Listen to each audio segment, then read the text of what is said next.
My 9-year-old daughter was already crying when my father pointed at my sister's wine-soaked designer shoes and barked, "Kneel down and clean them. She has a master's degree. Her hands aren't for this." Emma bent before I could stop her. I caught her by the shoulders and pulled her upright. "No." Dad stared at me like I had broken a family law. I picked up our coats and looked him straight in the eyes. "Enjoy your last night in this house."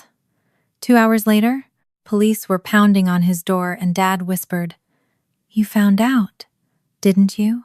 If you've ever had someone make you question what you knew, stay with me because that Christmas started long before the wine hit the floor.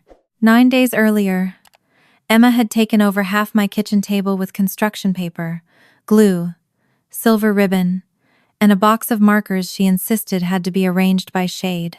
Snow pressed pale light against the windows, and every few minutes, the furnace clicked on beneath the quiet scratch of her scissors. She was making my father a Christmas gift, a card shaped like a little red house with a crooked chimney, because Grandpa built houses and renovated kitchens and, in Emma's mind, that meant he could appreciate the effort required to make one out of cardstock. She had already restarted twice because the first roof leaned too far left and the second had glue showing around the edge. "Does Grandpa like red or green better?" she asked without looking up. "Red, I think." "What does Aunt Lauren like?" I smiled. "Aunt Lauren can survive either color." Emma frowned as if I had failed to answer a serious research question. She wiped a bead of glue from the table with the corner of a paper towel, then folded the paper towel into a neat square before setting it beside her elbow. She had always been helpful. That was how I described her to teachers, neighbors, anyone who complimented her manners. Helpful, easy, thoughtful. If I carried groceries in, she grabbed the light bags. If we ate at a diner, she stacked the empty sugar packets. If somebody dropped a napkin, Emma moved before the person who dropped it did. At the time, I saw kindness.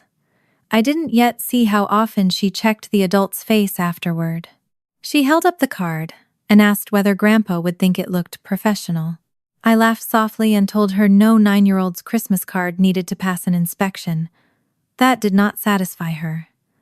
She wanted to know whether Aunt Lauren had made things like that when she was a kid, whether Lauren had always gotten good grades, and whether a master's degree meant someone was really, really smart.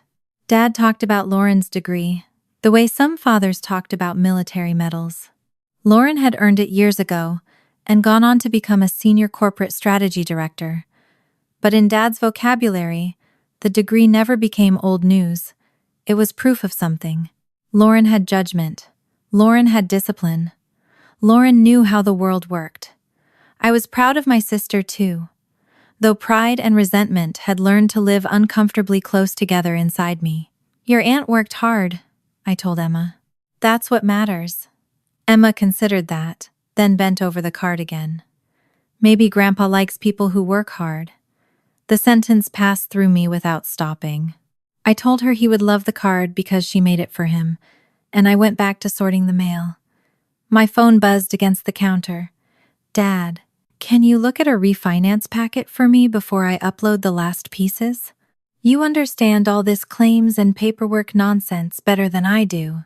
He had been running some version of Sullivan Renovation since I was a teenager. He could estimate lumber from a sketch, negotiate with subcontractors, and tell you what a kitchen remodel would cost before most people finished describing the cabinets.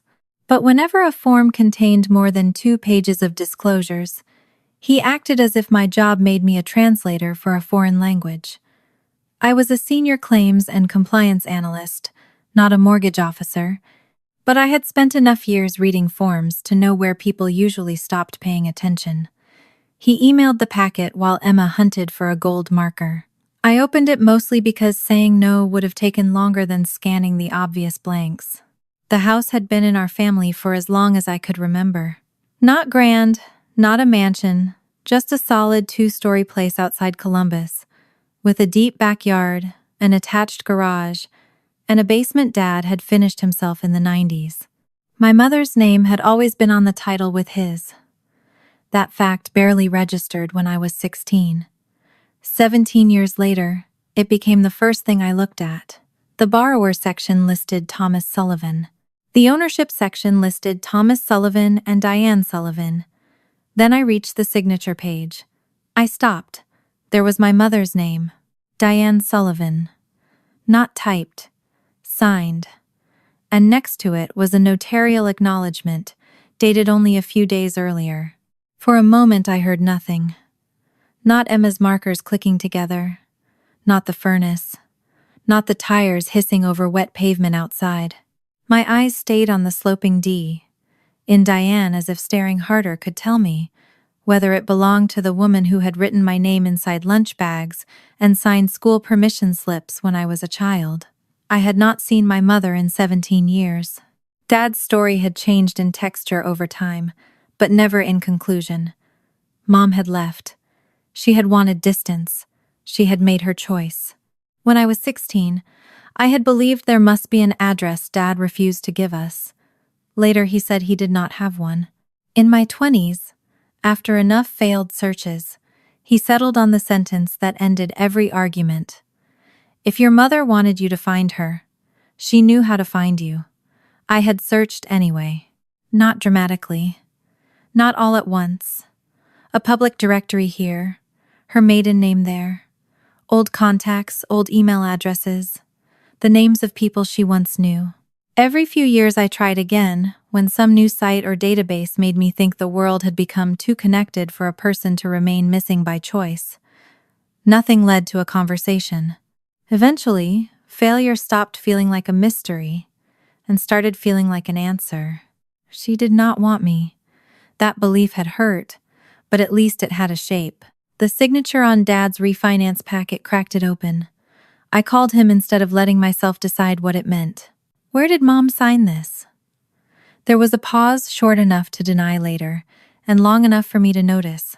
She signs what she needs to sign, he said. That isn't what I asked. Through people who handle this stuff, title people, whoever. I looked at the notary block. So, you know how to get documents to her? I know how to get necessary paperwork handled. Do you know where she lives? His breath came through the phone, heavier now. Megan. It was the warning version of my name. I had heard it at 13, when I cried too hard after he criticized me in front of company. At 16, when I demanded to know why Mom was not answering. At 22, when I asked him whether he had ever hired anyone to find her. My father rarely needed to raise his voice. He could make a single word tell me I had already become unreasonable. I'm asking a factual question, I said. And you're doing what you always do, turning a simple thing into an emotional crisis. There it was, too emotional. The label had followed me longer than any nickname. If Lauren questioned him, she was thorough. If I questioned him, I was upset. If Lauren disagreed, she had a point. If I disagreed, I needed to calm down. By 33, I had learned a response that frustrated him more than shouting. I wrote things down. Who sent you the signed page? I asked. He gave a small, humorless laugh. I'm not being cross-examined by my daughter. Then I'll let the lender answer it. That changed the silence. What does that mean? It means I'm not guessing. He told me not to embarrass him over routine paperwork. Then he said Lauren would understand that sometimes adults handled unpleasant logistics without reopening old wounds. He did not need to mention her degree. The comparison was already built into the room between us, even over the phone. I ended the call before I said something that would make it easier for him to dismiss me. Emma was watching from the table. Is Grandpa mad? No. She studied my face. He sounded mad. He doesn't like questions. She nodded with the solemn acceptance children give to rules they did not invent. Then she picked up the glue stick and asked if she should redo the chimney, because one side was crooked. No, I told her. Crooked things can stay crooked. I meant the chimney. For the rest of that afternoon, I treated the refinance packet the way I would treat a claim file that did not make sense. I did not start with motive. I started with what could be checked. The county recorder's site still showed both Thomas Sullivan and Diane Sullivan tied to the property. There was no clean paper trail in front of me that explained how Dad could refinance without my mother participating. The packet he had emailed me contained a recent signature and a notarial acknowledgement. Those were facts. My father's explanation that unnamed professionals somehow reached a woman whose address he claimed not to know was not a fact. It was an explanation.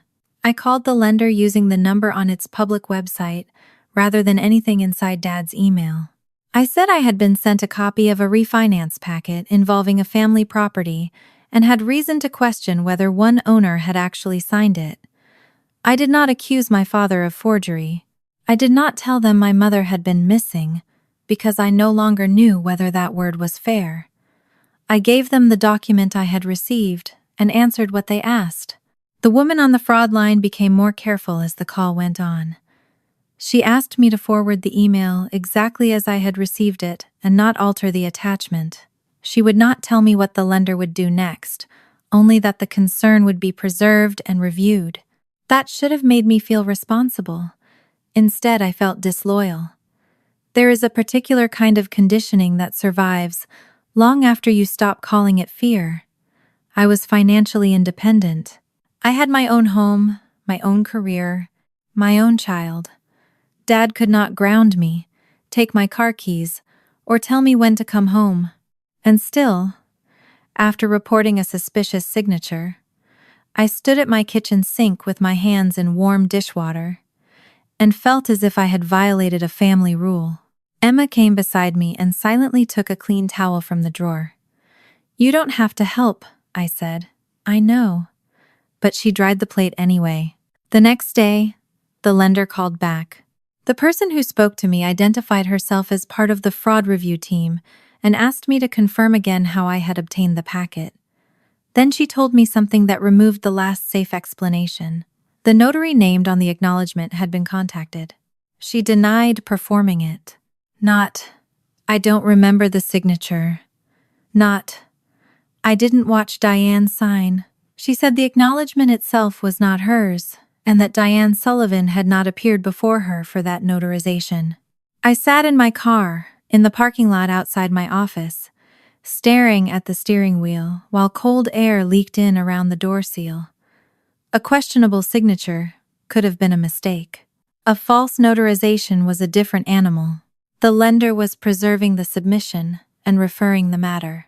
I did not need them to explain every procedural step. My work had taught me enough to understand the sentence beneath the sentence. Someone had submitted a document that claimed a person appeared before a notary when the notary said she had not. That evening, Dad called twice. I let the first call go to voicemail. On the second, I answered because silence would not make him less suspicious. "What did you do?" he asked. No greeting. I raised a question with the lender. "You had no right. You sent me the packet. I asked you to look for missing boxes, not start an investigation. Did Mom sign it?" He exhaled sharply. "You're fixating on the wrong thing." "Then tell me the right thing." He did not. He said the lender was overreacting. He said clerical people made mistakes. He said he had spent decades keeping that house standing while other people walked away from responsibility. Then, as if he could feel the conversation slipping out of his control, his tone changed, softer, almost paternal. "Don't do this to yourself again, Megan." I knew what this meant. Mom, the old search, the old anger, the old version of me he could point to whenever the facts became inconvenient. "You always get yourself worked up when it comes to her," he said. I looked across my living room at Emma, who was sitting cross-legged on the rug wrapping her card in tissue paper. She had cut the tape into perfectly equal strips and stuck them along the edge of the coffee table so she could use them one at a time. "I'm not worked up," I said. "I'm asking whether the signature is real." Dad went quiet. Then he said, "Ask Lauren what she thinks before you blow up Christmas." It was almost impressive how efficiently he did it. One sentence. And my sister was back in the room without being there, the sensible one, the successful one, the person whose judgment could be used to measure mine. I did not call Lauren. Not yet. The fraud referral moved faster than I expected, though not instantly. 2 days later, a local financial crimes detective named Reed contacted me. He did not sound dramatic. That helped. He asked how the packet came into my possession, whether I had edited or printed it, what Dad had told me about Diane, and whether I had any independent reason to believe the signature was genuine. I told him the truth. I had not seen my mother sign anything in 17 years. I could recognize the shape of her old handwriting, but that did not prove a current signature. I also told him Dad had spent years saying he did not know where she lived. Reed was interested in that contradiction, but he did not turn it into a theory for me. He asked me to preserve the original email and any messages from Dad. He told me not to confront Dad about what the lender or police were doing. For the first time since I had opened the packet, I felt the difference between suspicion and proof. Suspicion was mine. Proof had rules. Over the next several days, that distinction became the thing I held on to. Dad sent messages that alternated between irritation and normalcy. One accused me of humiliating him with his own lender. The next asked whether Emma still wanted ham or turkey at Christmas. A few hours later, he forwarded a photo of the tree in his living room with a caption about how Lauren had found him the good lights this year. Lauren appeared in the family group chat, mostly through logistics. She would be at Dad's by 5 on Christmas. She had a client call that afternoon but would make it. Dad answered with a line about how she never let work slip, even during the holidays. Emma read over my shoulder. Aunt Lauren works on Christmas? Sometimes grown-ups have weird schedules. She must be really important. I put my phone face down. She's important because she's your aunt. Emma accepted that for about 3 seconds. Then she asked whether she should bring her school certificate to show Grandpa, the one from her reading program. Why? She shrugged. He likes smart stuff. That was the second time the same idea brushed past me, and still I did not understand how deeply she had absorbed it. I only told her she could bring it if she was proud of it, not because she needed to prove anything. She nodded, but she put the certificate beside the wrapped card anyway. By then, I was seriously considering canceling Christmas. I had reasons not to go. The lender had opened a fraud review. A detective had interviewed me. Dad knew I had questioned the packet and was angry. The simplest choice would have been to keep Emma home, order pizza, and let Christmas pass without us. But there were reasons I hesitated too, and none of them were about preserving a perfect family image. Dad had never hit me. I had never seen him threaten Emma. His cruelty, when it came, had always been deniable. Comparisons, dismissals, a tone that told you which daughter was credible and which was difficult. I already limited how much time Emma spent alone with him. Holiday dinners were supervised, short, and predictable. Lauren would be there. I would drive my own car. We could leave whenever I wanted. Most importantly, I did not yet know what the police would do. Reed had told me the case needed review. He had not promised an arrest. He had not told me to change my holiday plans. He had only told me not to warn Dad, so I made a controlled decision instead of an emotional one. We would go for dinner. We would stay a couple of hours. Emma would remain with me. If Dad started on the refinance or tried to pull me into a fight, we would leave. I told myself that was caution. Looking back, I can see it was also habit. I still believed I needed a clear violation before I was entitled to draw a hard line. On Christmas Eve, after Emma had gone to bed, I stood in the dark kitchen with only the light over the stove on and checked my phone one last time. There was a voicemail from Dad asking me to bring the cranberry sauce because Lauren was already handling enough. There was a picture from Emma's teacher of the class holiday party. There was nothing from Detective Reed. I started to set the phone down. It rang in my hand. Reed. His voice was as measured as before, but the message had changed. The refinance packet is not being treated as a harmless paperwork problem, he told me. The lender's preserved submission, the notary's disavowal, and the document trail had moved the matter forward. prosecutor review was underway. There were still steps he could not discuss with me, and he did not tell me what a judge would do. Then he gave me one instruction. Keep your phone on tomorrow, Megan. I looked toward the hallway where Emma was sleeping, her handmade gift for Grandpa waiting beneath our tree. Why? A pause. Because this may move over Christmas. Christmas morning arrived quietly. By 7, Emma had arranged Grandpa's wrapped card and her reading certificate beside our tree and was asking whether she could bring both. If you want to, I told her. She tucked the certificate into a red folder so the corners would not bend. Part of me wanted to remind her that Christmas dinner was not an interview, but I let her bring what she was proud of. My phone stayed on the counter, with the volume high. Reed's call the night before had not been a promise. The case might move over Christmas. That was all I knew. I had promised myself only that Emma and I would leave if the evening stopped being ordinary. By 4:30, we were in the car with the cranberry sauce behind my seat, and Emma's gift beside her. She spent the drive rehearsing what to say when she handed Dad his card. Her final version was, "I tried really hard on it." "You don't need to tell him that part," I said. "But what if he thinks it was easy?" I tightened my hands on the wheel. "Would that make it worth less?" Emma looked out the window. "I don't know." The answer stayed with me. Dad's house looked exactly as it had in the group chat photo. White porch lights, a wreath, warm windows. Lauren's SUV was already in the driveway. Emma saw it and sat straighter. "Aunt Lauren's here." She checked her red folder one more time before we got out. Dad opened the door before I knocked. He wore a dark green sweater and the expression of a man determined to prove nothing unusual was happening. "Merry Christmas," he said to Emma first. She smiled so quickly it almost hurt to watch. "Merry Christmas, Grandpa." He hugged her with one arm, then looked past her at me. "Megan." "Dad." For half a second, the refinance packet stood between us more clearly than the doorway.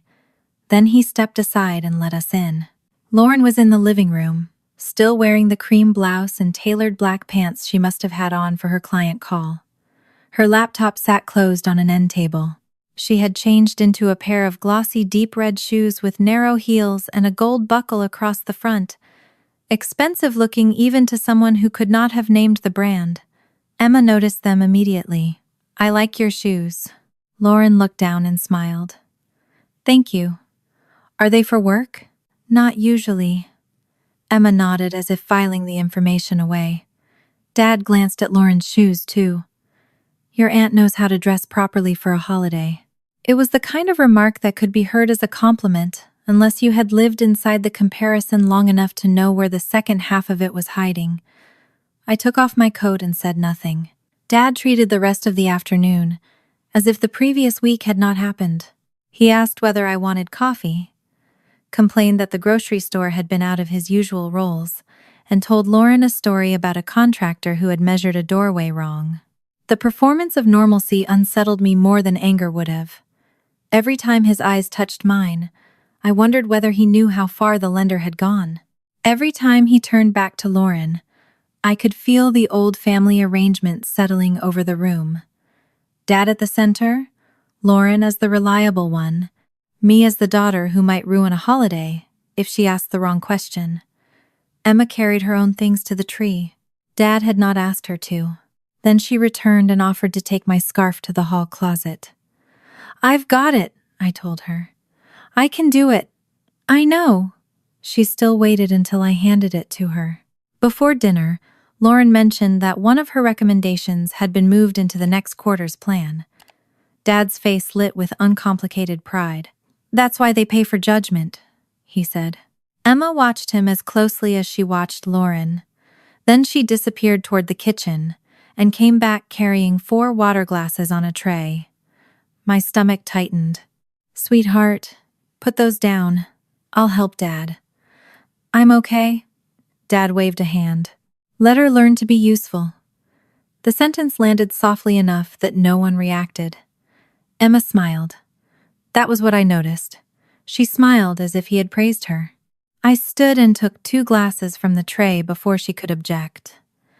Useful isn't a job title. Dad gave me a look, but Lauren was telling Emma she had balanced the tray better than she could at 9, and the moment moved on. Emma eventually carried Dad her handmade card. He smiled at the crooked little house and praised her patience, and her whole face changed. Then Lauren gave him the electronic measuring tools he had wanted for his workshop. Dad's attention shifted completely. "You remembered?" "Of course," Lauren said. "That's my girl." Emma reached for the red folder. "Grandpa, I got this too." He glanced at her reading certificate while still examining Lauren's gift. "Good job, kiddo." "I read the most books in my group."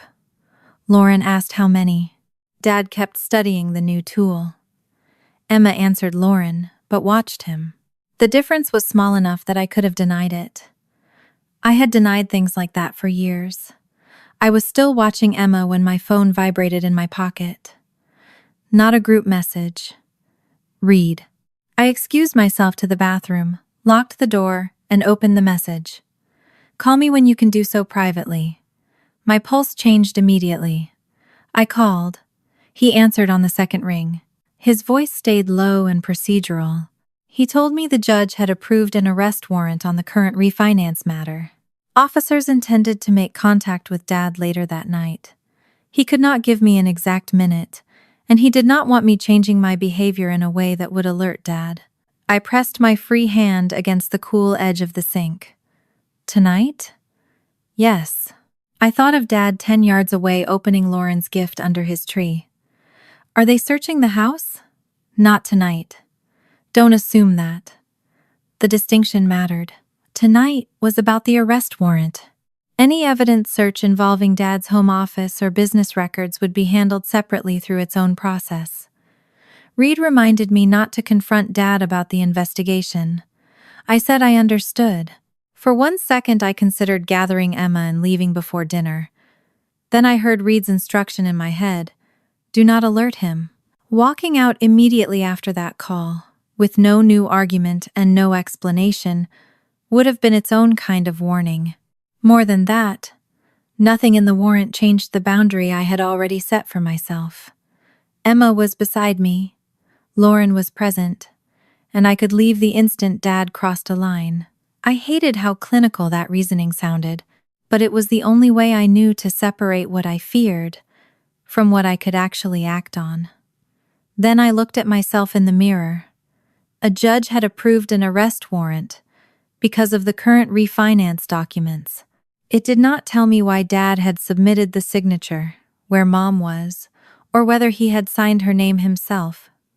It meant only that this was no longer a private family disagreement. When I returned to the dining room, Dad was pouring wine. He offered me some. No, thanks. Lauren noticed my face. Everything okay? Work thing. It was the easiest lie available because both of us had used it before. We sat down around 5:30. Dinner smelled like ham, rosemary, and the cinnamon candles Dad lit every December. Mom's old serving bowl sat in the center of the table, an ordinary object made newly strange by 9 days of thinking about her signature. Dad carved the ham. Lauren poured herself a glass of red wine. Emma asked whether she could help pass plates. I told her to sit. She lasted 3 minutes. When Dad realized he had forgotten the dinner rolls in the kitchen, Emma jumped up before he finished the sentence. I'll get them. Emma, I said. I know where they are. Dad smiled at her. Good girl. She nearly skipped into the kitchen. I watched her go and felt something cold begin to settle beneath my ribs. The wine did not spill because she was careless. That mattered to me later. It happened because she was trying to do too much. She returned with the rolls, then noticed Lauren's empty water glass. She picked it up while Lauren was still talking to Dad about a promotion process at work. At the same time, she reached for the water pitcher near Lauren's wine. Her sleeve caught the stem.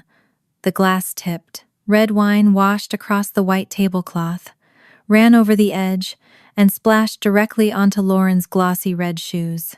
The whole thing took less than 2 seconds. Emma froze. Lauren pushed back her chair. Oh, I'm sorry, Emma said. I'm sorry, Aunt Lauren. I didn't mean to. I can clean it. Lauren looked more startled than angry. It's okay. Just grab a towel.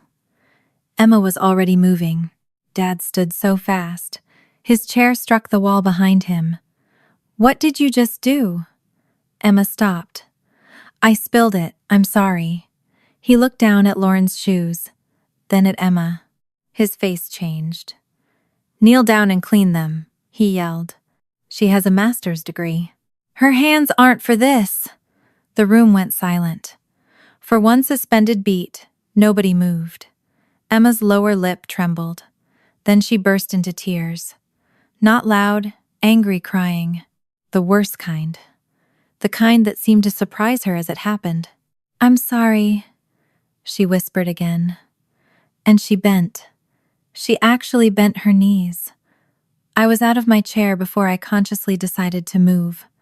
I caught her by both shoulders and pulled her upright. No. Dad stared at me.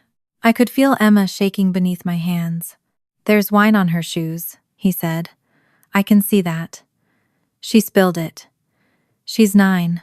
She needs to learn that when you damage something, you take responsibility. Emma tried to turn toward Lauren. I can... No, I said again, softer this time, to her. Dad's jaw hardened. Don't undermine me in my own house. Something inside me became very still. Not calm. Still. For years, he had survived on ambiguity. He compared instead of insulted. Suggested instead of ordered.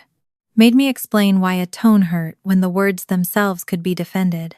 There was nothing ambiguous about my daughter trying to kneel at his command. Lauren stood now too. She had grabbed a napkin and was blotting one shoe herself. Dad, it was an accident. He turned on her. You shouldn't have to clean up after a child who wasn't taught to be careful.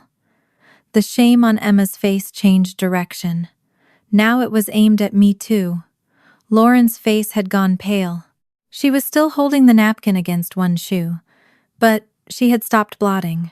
I saw conflict move across her expression. Embarrassment at Dad's outburst, discomfort at mine, and the old instinct to keep the room from breaking apart. She did not tell me I was overreacting. She also did not step between Dad and Emma. That silence mattered later, though in the moment I was too focused on getting my daughter out of the house to name it. That decided the rest. I took her hand. We're leaving. Dad gave a short laugh of disbelief. Over this? No. The answer surprised even me. Not over the shoes alone. We were leaving because I had finally seen the rule clearly enough to stop negotiating with it. Lauren said my name. I did not look at her yet. I helped Emma into her coat by the front door. Her fingers were clumsy with the zipper because she was still crying. I knelt in front of her not because Dad had ordered anyone to kneel, but because I wanted my face level with hers. You did not do anything that requires you to get on the floor for an adult, I said quietly. She wiped her cheek with the back of her hand. But I ruined. You spilled wine. That is fixable. Dad came into the hallway behind us. Megan, stop making this bigger than it is. I stood. He had used some version of that sentence my entire life. Too emotional. Too sensitive. Too much. I picked up my coat, and then I remembered the message in the bathroom. The arrest warrant. For the first time that evening, I knew something he did not know I knew. I looked him straight in the eyes. Enjoy your last night in this house. His expression changed, not fear yet. Offense first, then calculation. What is that supposed to mean? I put my arm around Emma. It means we're leaving. I did not explain. I did not mention Reed. I did not give him the warning he had spent 17 years teaching me to provide whenever I was angry enough to act. We walked out a little before 7. In the car, I waited until Emma's breathing slowed. Then I said, You are not in trouble. She stared at the dark road ahead. I made everybody fight. No, adults made choices after an accident. If I didn't spill it, the wine is not why we left. She looked at me then. I could see she did not believe me yet. That hurt more than Dad's shouting. At home, she changed into pajamas and asked if she could sleep in my room. I said yes. She climbed under my comforter with her stuffed rabbit and fell asleep facing the wall, one hand closed around the ear. I sat at the edge of the bed with my phone beside me. 7:30 passed, then 8, then 8:30. I started wondering whether the plan had changed. At 8:46, Lauren called on video. I almost ignored it. Then I saw her face in the preview. I answered. She was standing in Dad's living room. The Christmas tree glowed behind her, but the rest of the room looked different now, sharper, unsettled. She was whispering, "Megan, there are police outside." My heartbeat slammed once. Through the phone, I heard pounding at the front door. Not polite knocking. A voice called for Thomas Sullivan. Lauren turned the phone toward the entryway. I did not ask her to. The image shook as she walked. Dad appeared from the kitchen, angry and confused. "What's going on?" he demanded. Another knock. Lauren said, "Dad, they're asking for you." He looked at her phone. Then he saw me on the screen. Everything in his face changed. His hand, the one gripping the back of a dining chair, started to shake. Not slightly. Enough that I could see it through Lauren's moving camera. "Why are the police here?" he said. Then his eyes locked on mine. "You found out, didn't you?" The words went through me like cold water, because I had not found out. Not whatever he meant. Before I could answer, the officers at the door identified themselves again and told him they had a warrant for his arrest. Dad looked toward the hallway, then back at Lauren, then at me. Whatever else he wanted to say disappeared behind the immediate reality of police at his door. Lauren's voice rose. "Megan, what is happening?" I could not explain it to her without explaining the refinance inquiry, and I was suddenly listening to something louder than her question. Dad's question. "You found out, didn't you?" The officers did not start tearing through drawers. They did not carry boxes from his office. They were there to take him into custody on the current case, exactly as Reed had said. But Dad had reacted as if they had come for something else. Lauren ended the call after an officer asked her to step back from the entryway. Lauren called back once before Reed did. I let it ring because Emma had just fallen asleep, then sent a text saying I would explain what I could later. Her reply came almost immediately. "Did you do this?" I stared at the words. The answer was both yes and no. I had reported the document. I had not created the evidence, signed the warrant, or chosen the timing. I did not respond, because I knew any explanation I gave that night would collapse the current fraud case and Dad's strange reaction into one argument before I understood either. I sat beside my sleeping daughter holding a silent phone. The arrest should have answered one question. Instead, it created another. Reed called later that night.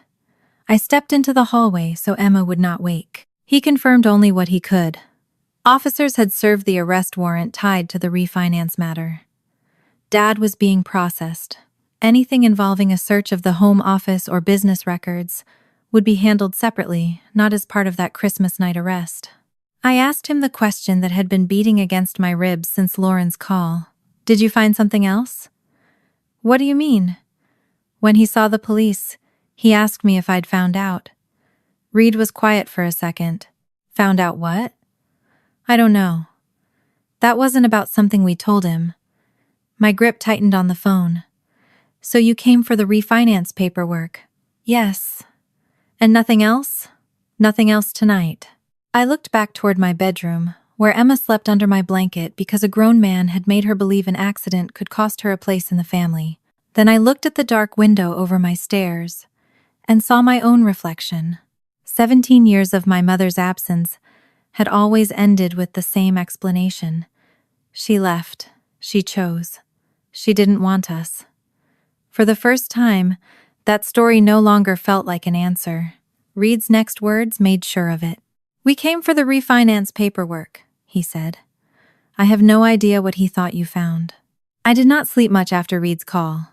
The house was quiet, but the sentence at the end of Christmas night kept replaying with the stubborn rhythm of a dripping faucet. We came for the refinance paperwork. I have no idea what he thought you found. By morning, I had stopped asking myself whether Dad's reaction had been strange. That part was no longer debatable. The useful question was narrower. What exactly did the police know? I called Reed after breakfast.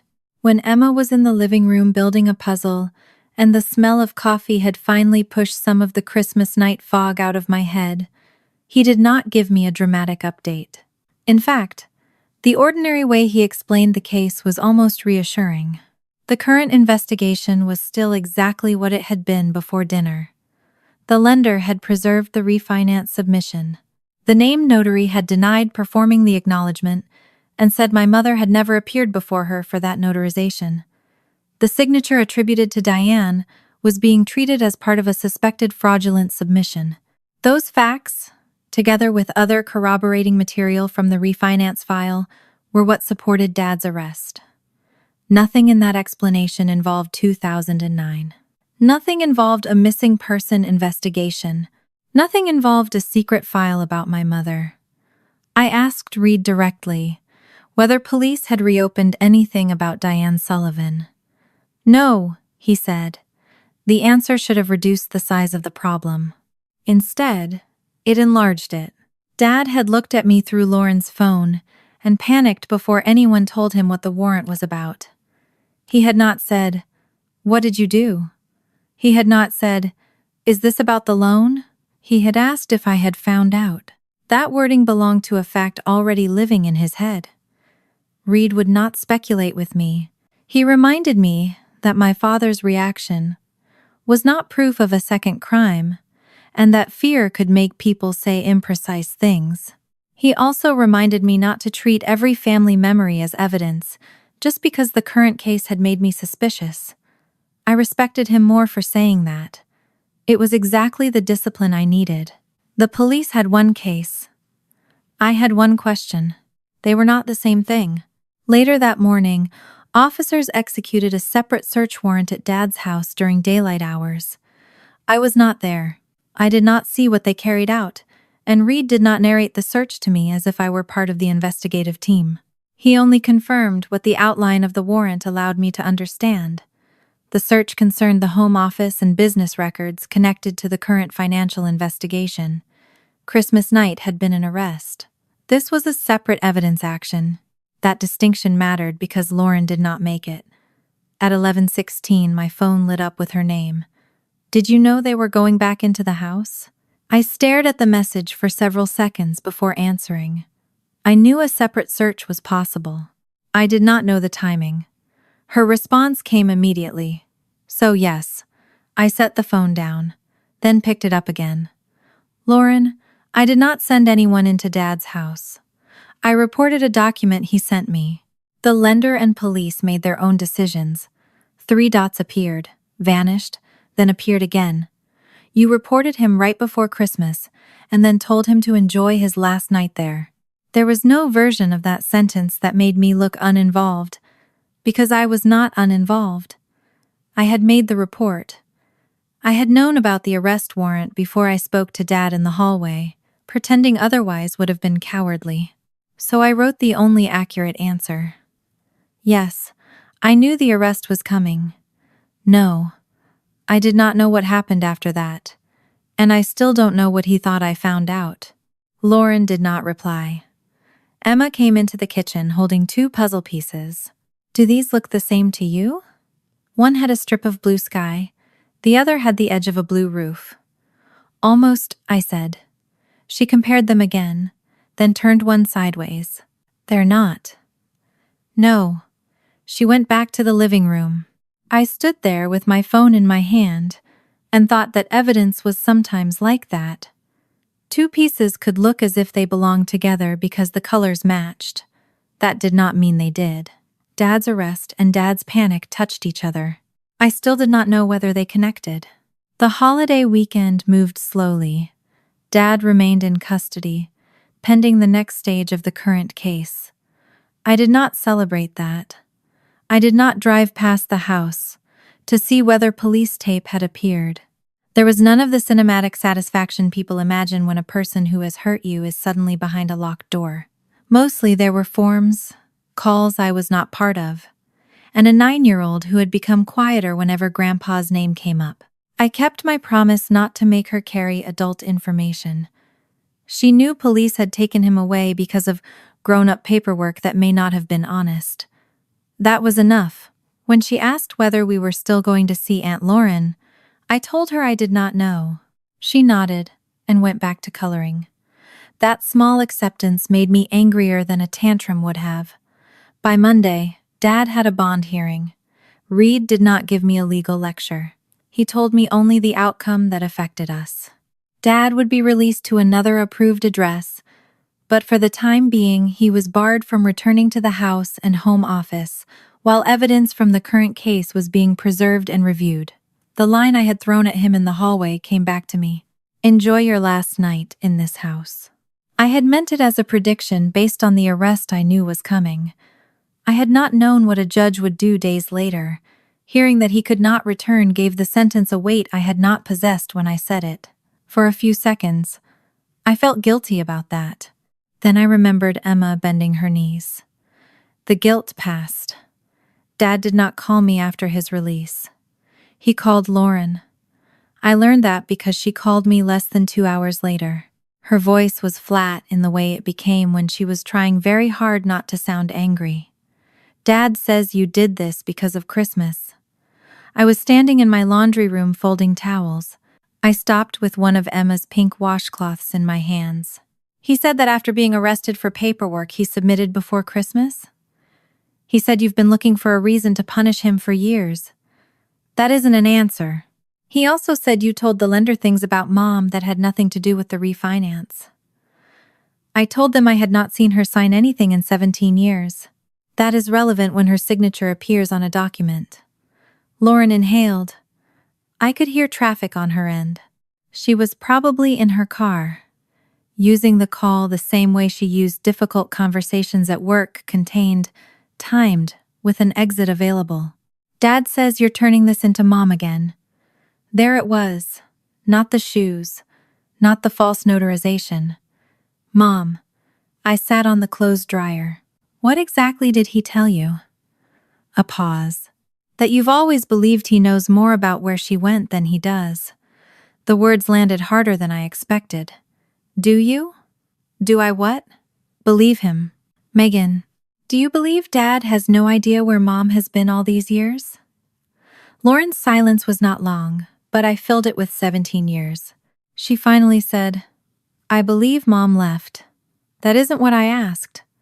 And I believe Dad spent years dealing with the mess she left behind while you kept reopening it."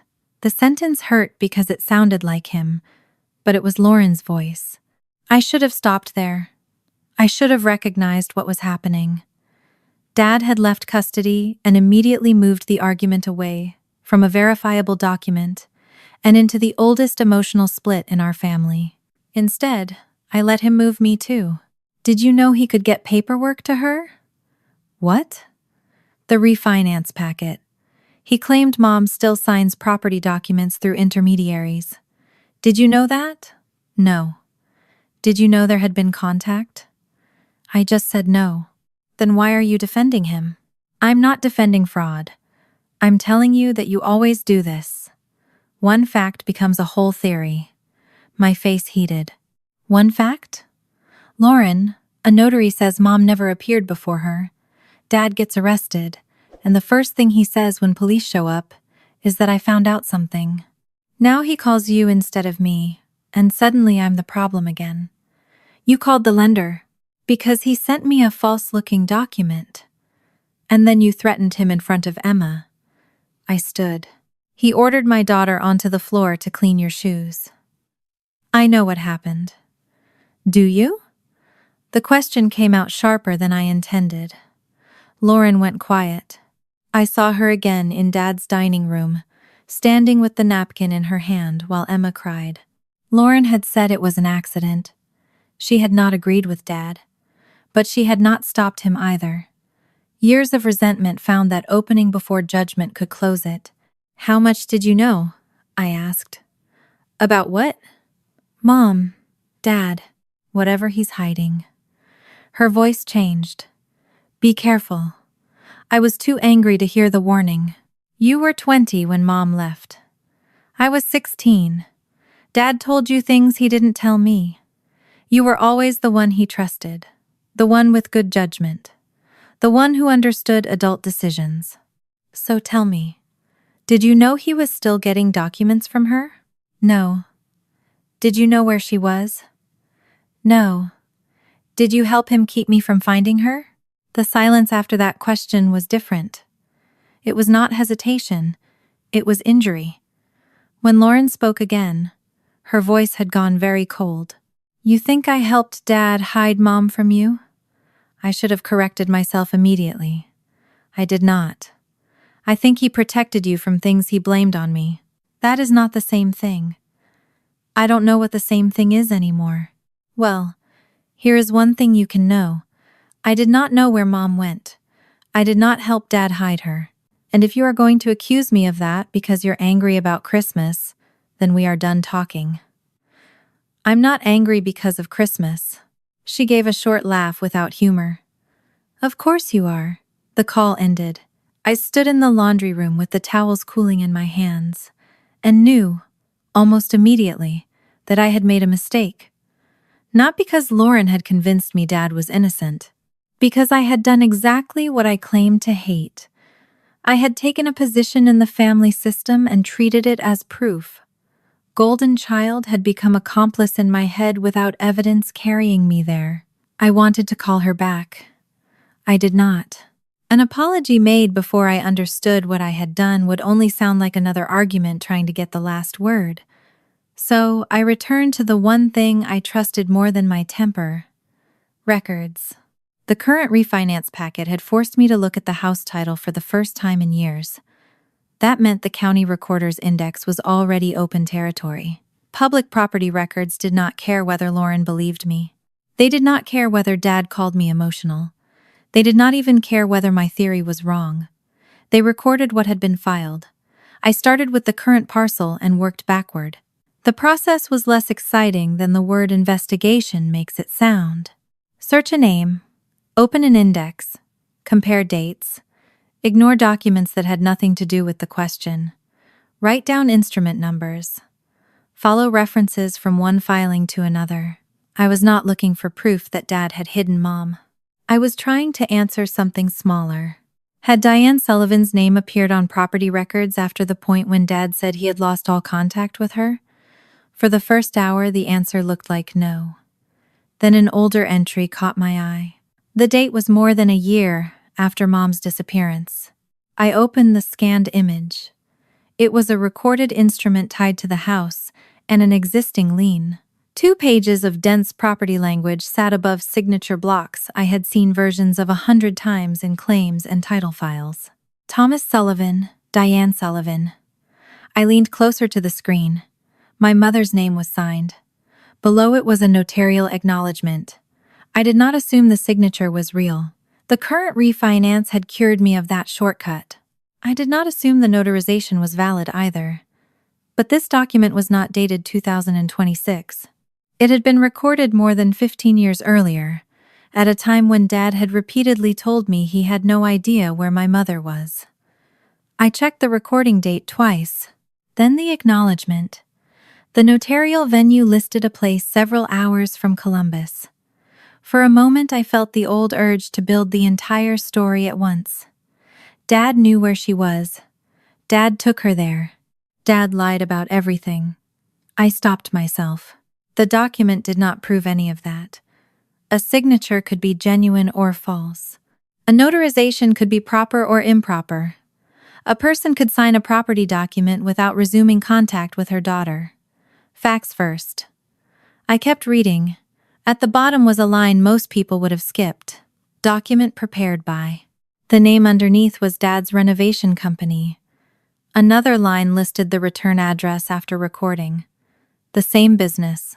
I checked the county site one more time before sending anything, because I knew exactly how easy it would be to overread a line like that. A document preparer was not necessarily the person who arranged the signing. A return address did not tell me who had stood in front of the notary. It did not even prove Dad had spoken to Mom that day. But it did establish that his business sat inside the transaction. That was enough to destroy one version of the past, the version in which Diane vanished, and Dad had no trace, no root, and no involvement afterward. I sat back slowly. That changed the shape of the question.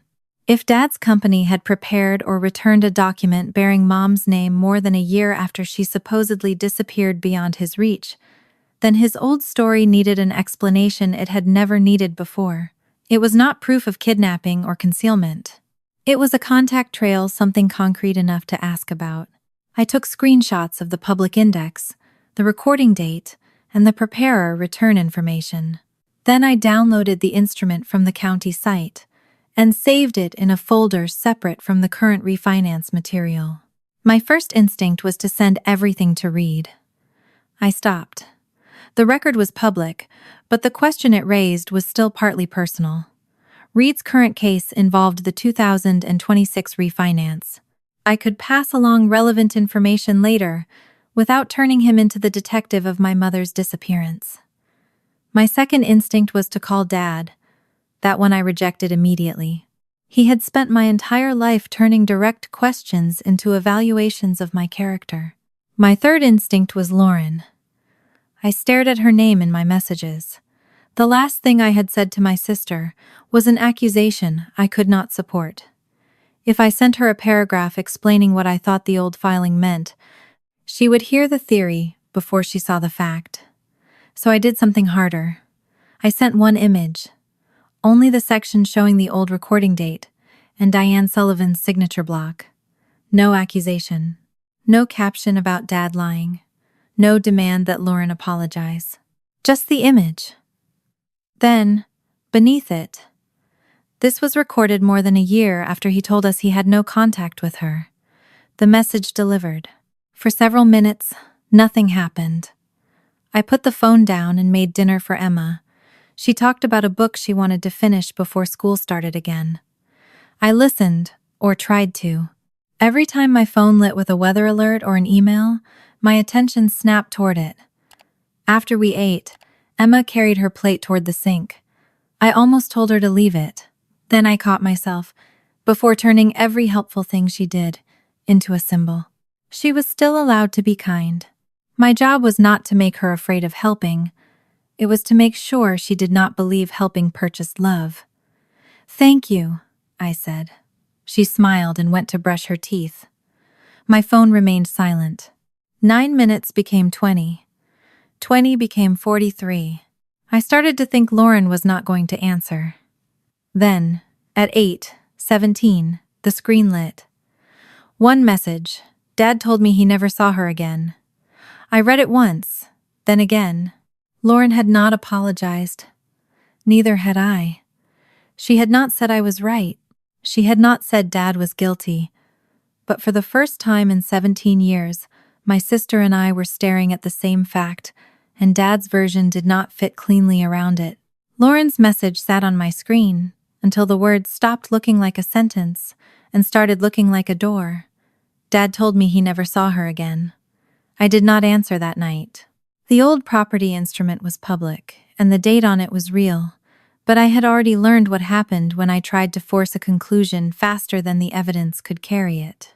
I had accused my sister of helping Dad hide Mom. I had watched the accusation land. If I wanted Lauren to keep looking at the contradiction instead of defending herself against me, I had to stop making her choose between facts and survival. The next morning she texted first. "We need to talk. In person." "No, Emma." I arranged for Emma to spend 2 hours with a friend from school whose mother I trusted. Lauren chose a coffee shop halfway between our homes, one of those bright places with concrete floors, small tables, and enough background noise to keep strangers from hearing every word. When I arrived, she was already there with a black coffee and her laptop bag at her feet. She had not taken off her coat. That told me more about the meeting than her face did. I sat across from her and kept my hands around my paper cup, even after it became too hot to be comfortable. I was wrong to accuse you of helping him hide Mom, I said. Lauren looked at me for a long moment. You were. I told her I still did not know what Dad had done or what the old document meant. I only knew there was no evidence Lauren was part of it. Some of the tightness left her mouth, but not much. I'm not here for an apology, she said. Then why are you here? She reached into her bag and took out a printed copy of the image I had sent.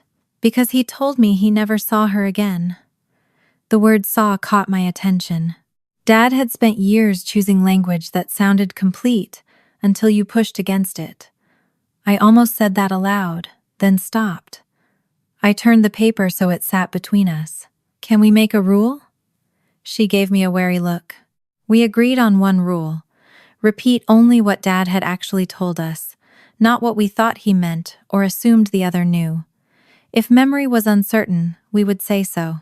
Lauren's eyes narrowed slightly, as if she were evaluating a proposal at work. Then she nodded. Fine.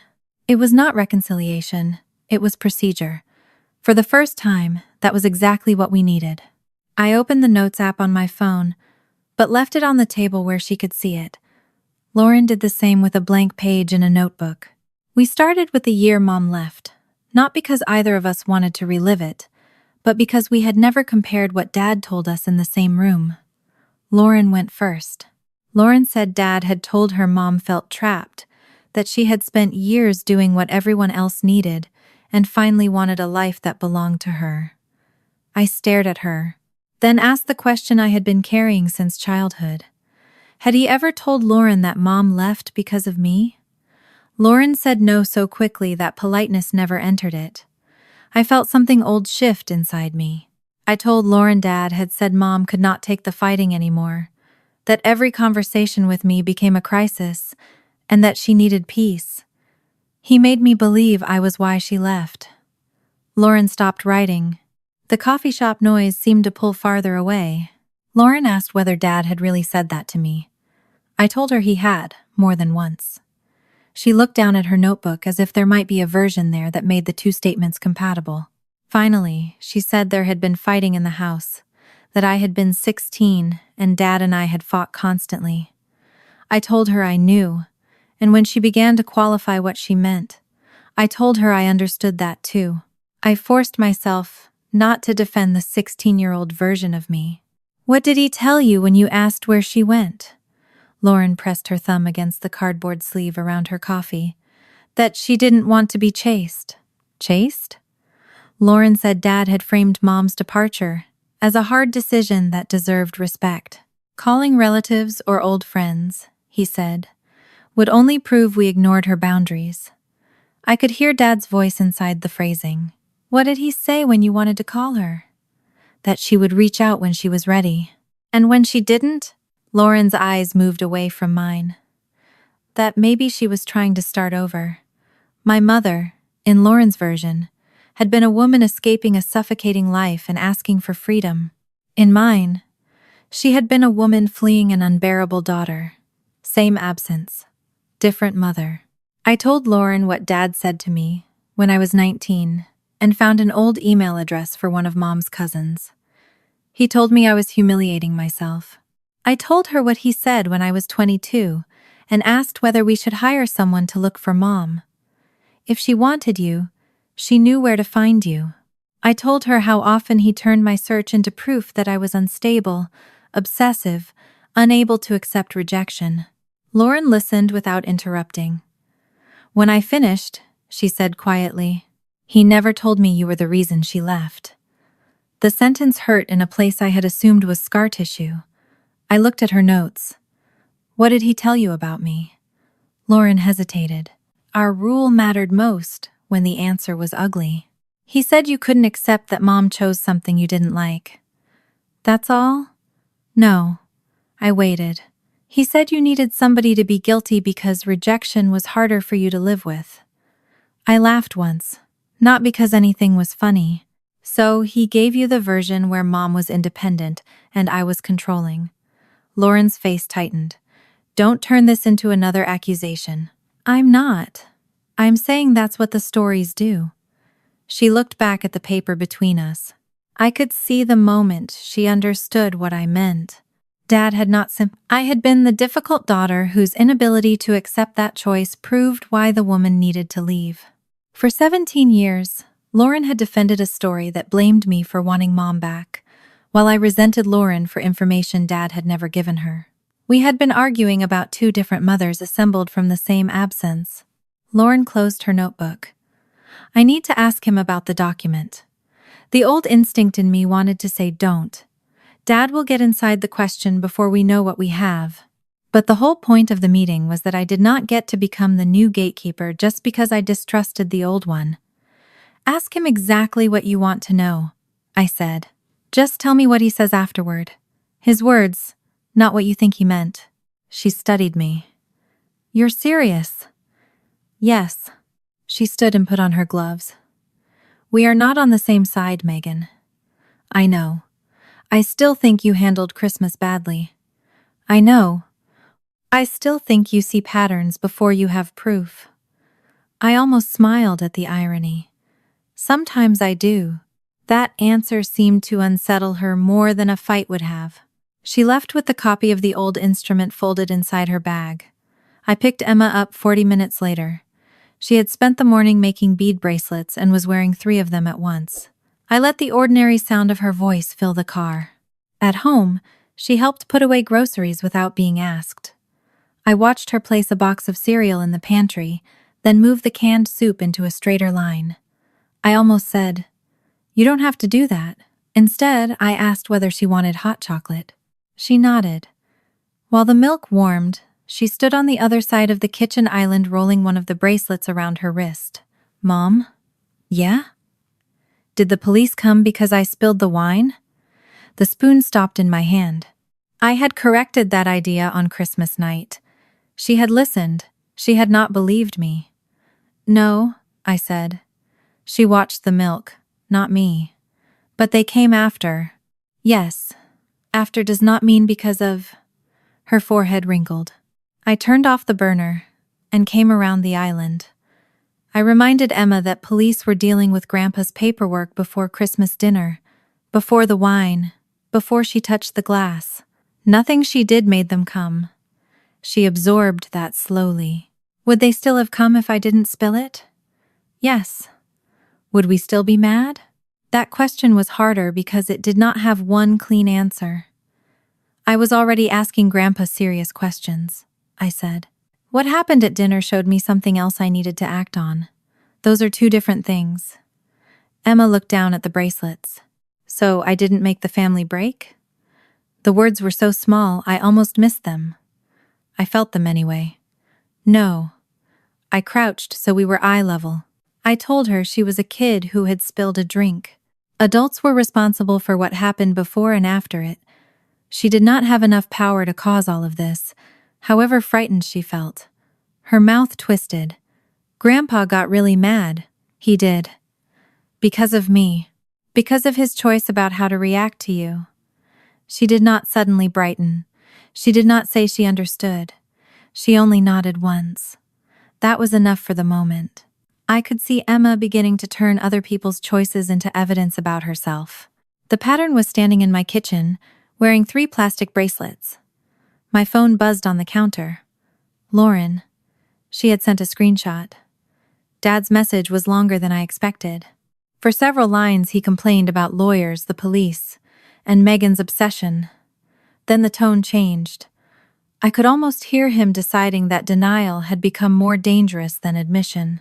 You girls are acting like your mother disappeared into thin air. She didn't. There was an accident. She was hurt. I had to make decisions because she couldn't. She went to a rehabilitation program for a while. When she was ready, she told me she did not want to come back. I helped her because that is what she asked me to do. I was trying to protect both of you from being dragged through every ugly detail. I read it twice. The kitchen seemed to tilt without moving. There was an accident. She was hurt. Rehabilitation. Anger came first. 17 years of Dad saying she left, and not once had he told me the story began with my mother unable to make her own decisions. Then I remembered our rule. His words first, my interpretation second. Lauren called before I could reply. "You saw it?" "Yes." "I knew Mom had been in the hospital," she said quickly. I did not know he was going to describe it like this. The sentence raised 10 new questions, but part of me understood that Lauren was not ready to answer them all in one breath. I held on to the one thing Dad himself had just changed. He said she couldn't make decisions, for some period, apparently. And then he says she asked him to help her leave. Yes. Lauren sounded shaken now, not defensive. "Ask him what he means by rehabilitation," I said. I already did. A second image arrived while we were on the phone. It was a photograph of an old document lying on a table. The page was yellowed at the edges, copied more than once, with a hospital header at the top and blocks of typed language beneath it. Dad had apparently sent the photo to Lauren as proof that he had not invented the transfer. I enlarged it. Most of the page was administrative language. Transfer information. Receiving facility. Authorized representative. Then I found my mother's name, Diane Sullivan. Below it, a receiving facility several hours from Columbus, a neurorehabilitation program.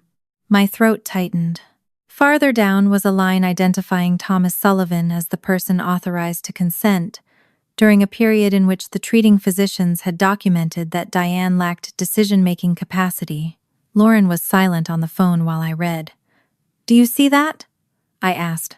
Yes. The page referred to a healthcare power of attorney already on file. During that documented incapacity, Dad had legal authority to coordinate the transfer.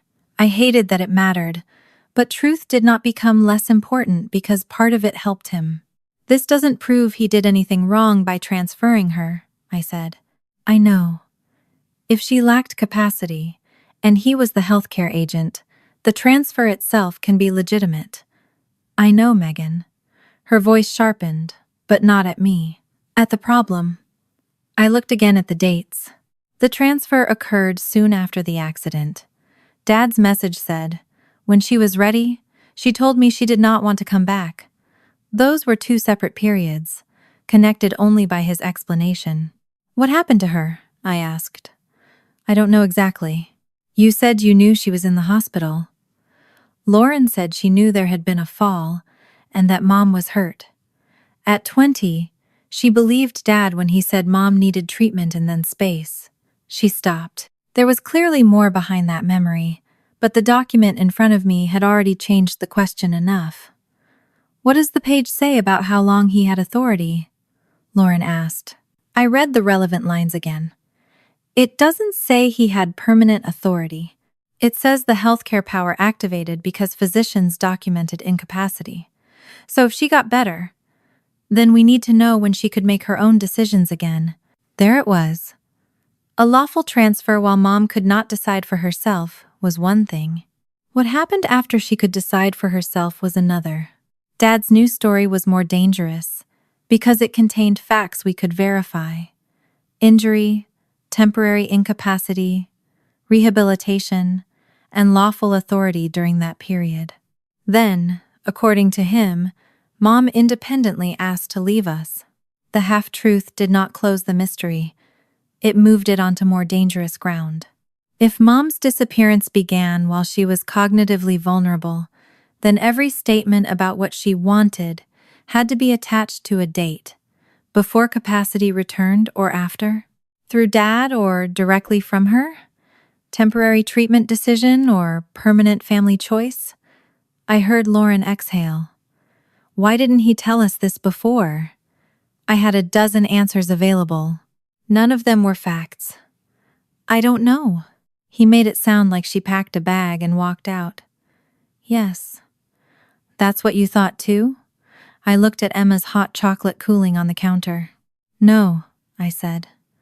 What I thought was worse. I thought she left because she couldn't stand me. Lauren was quiet. For once, she did not tell me Dad could not possibly have meant it that way. She had already seen that he had given us different versions. I saved the document image and wrote down exactly what we knew.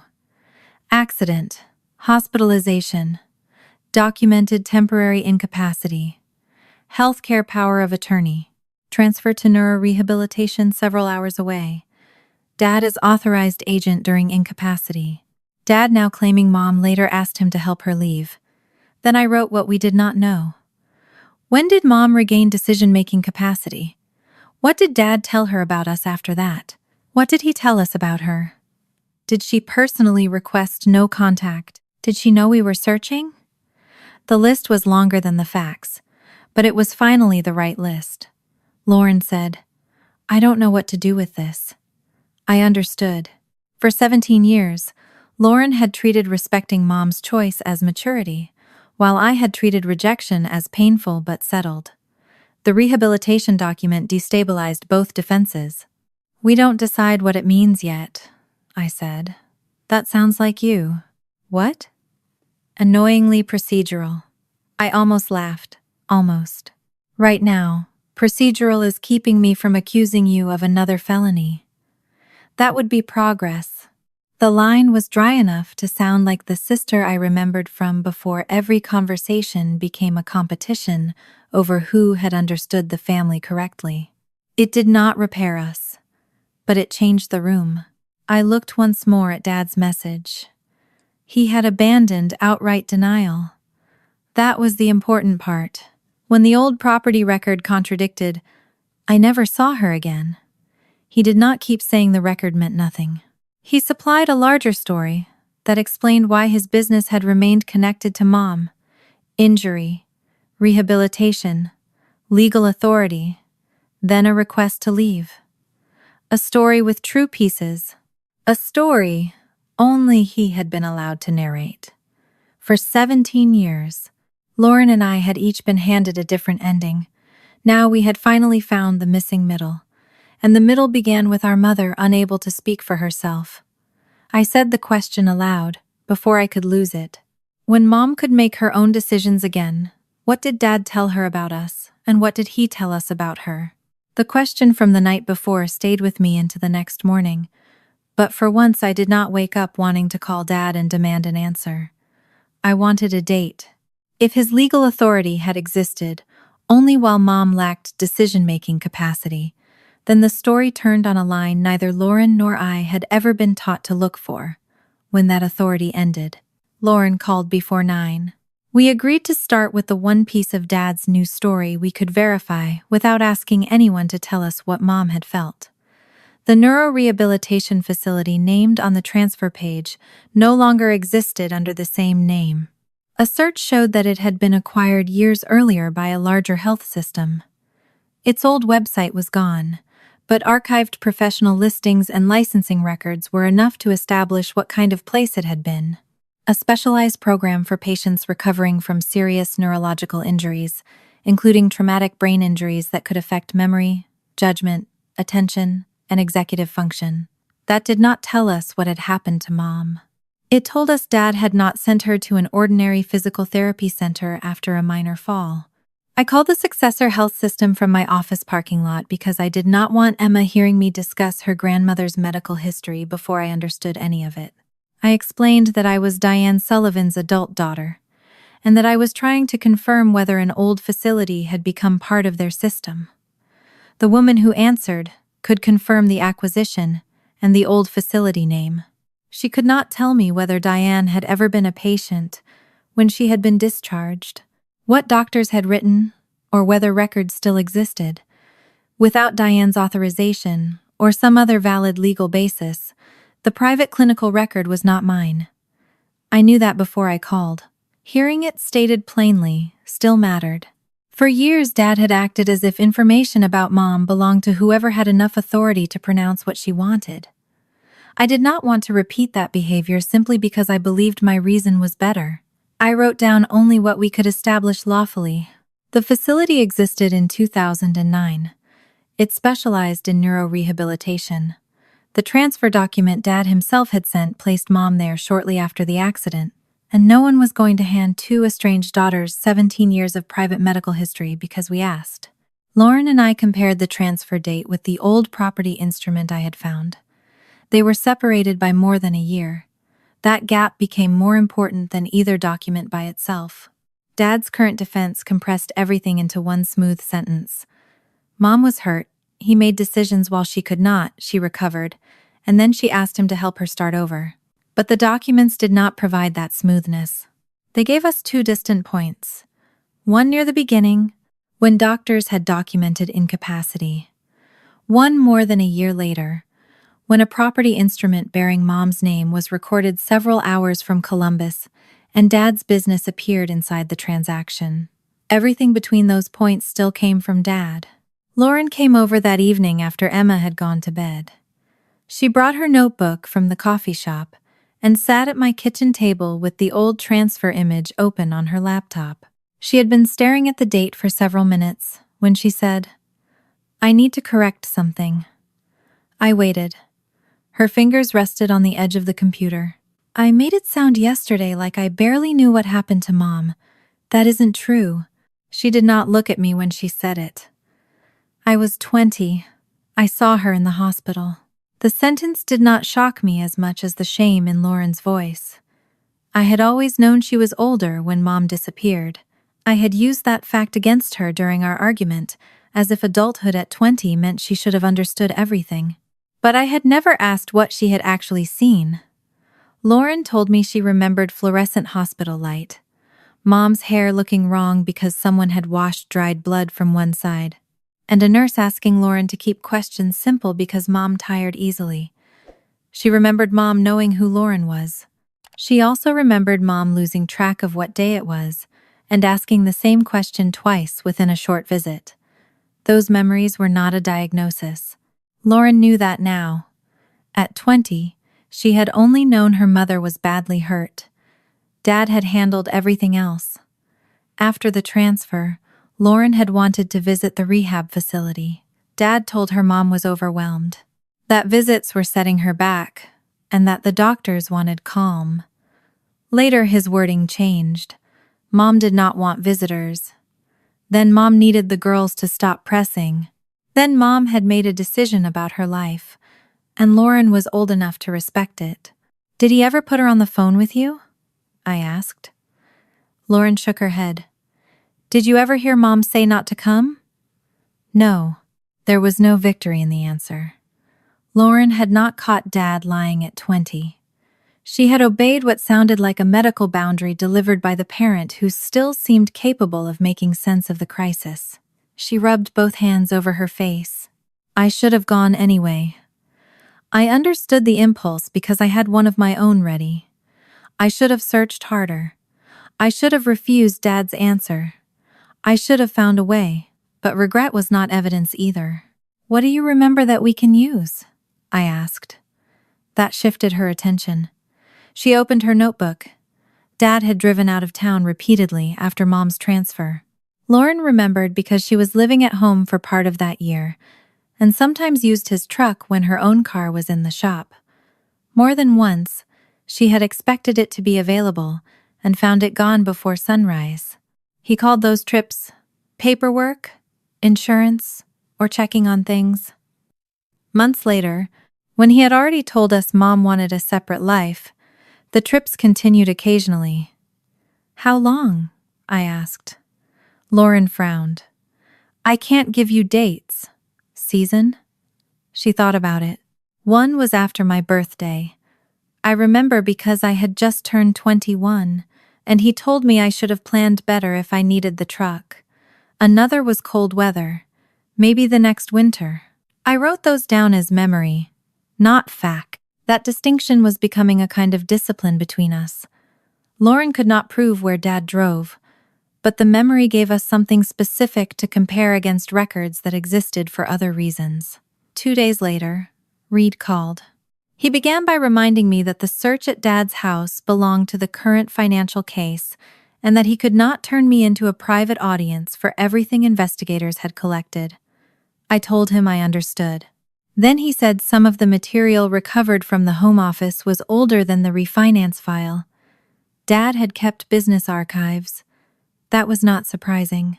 Sullivan renovation had always been a paper-heavy operation.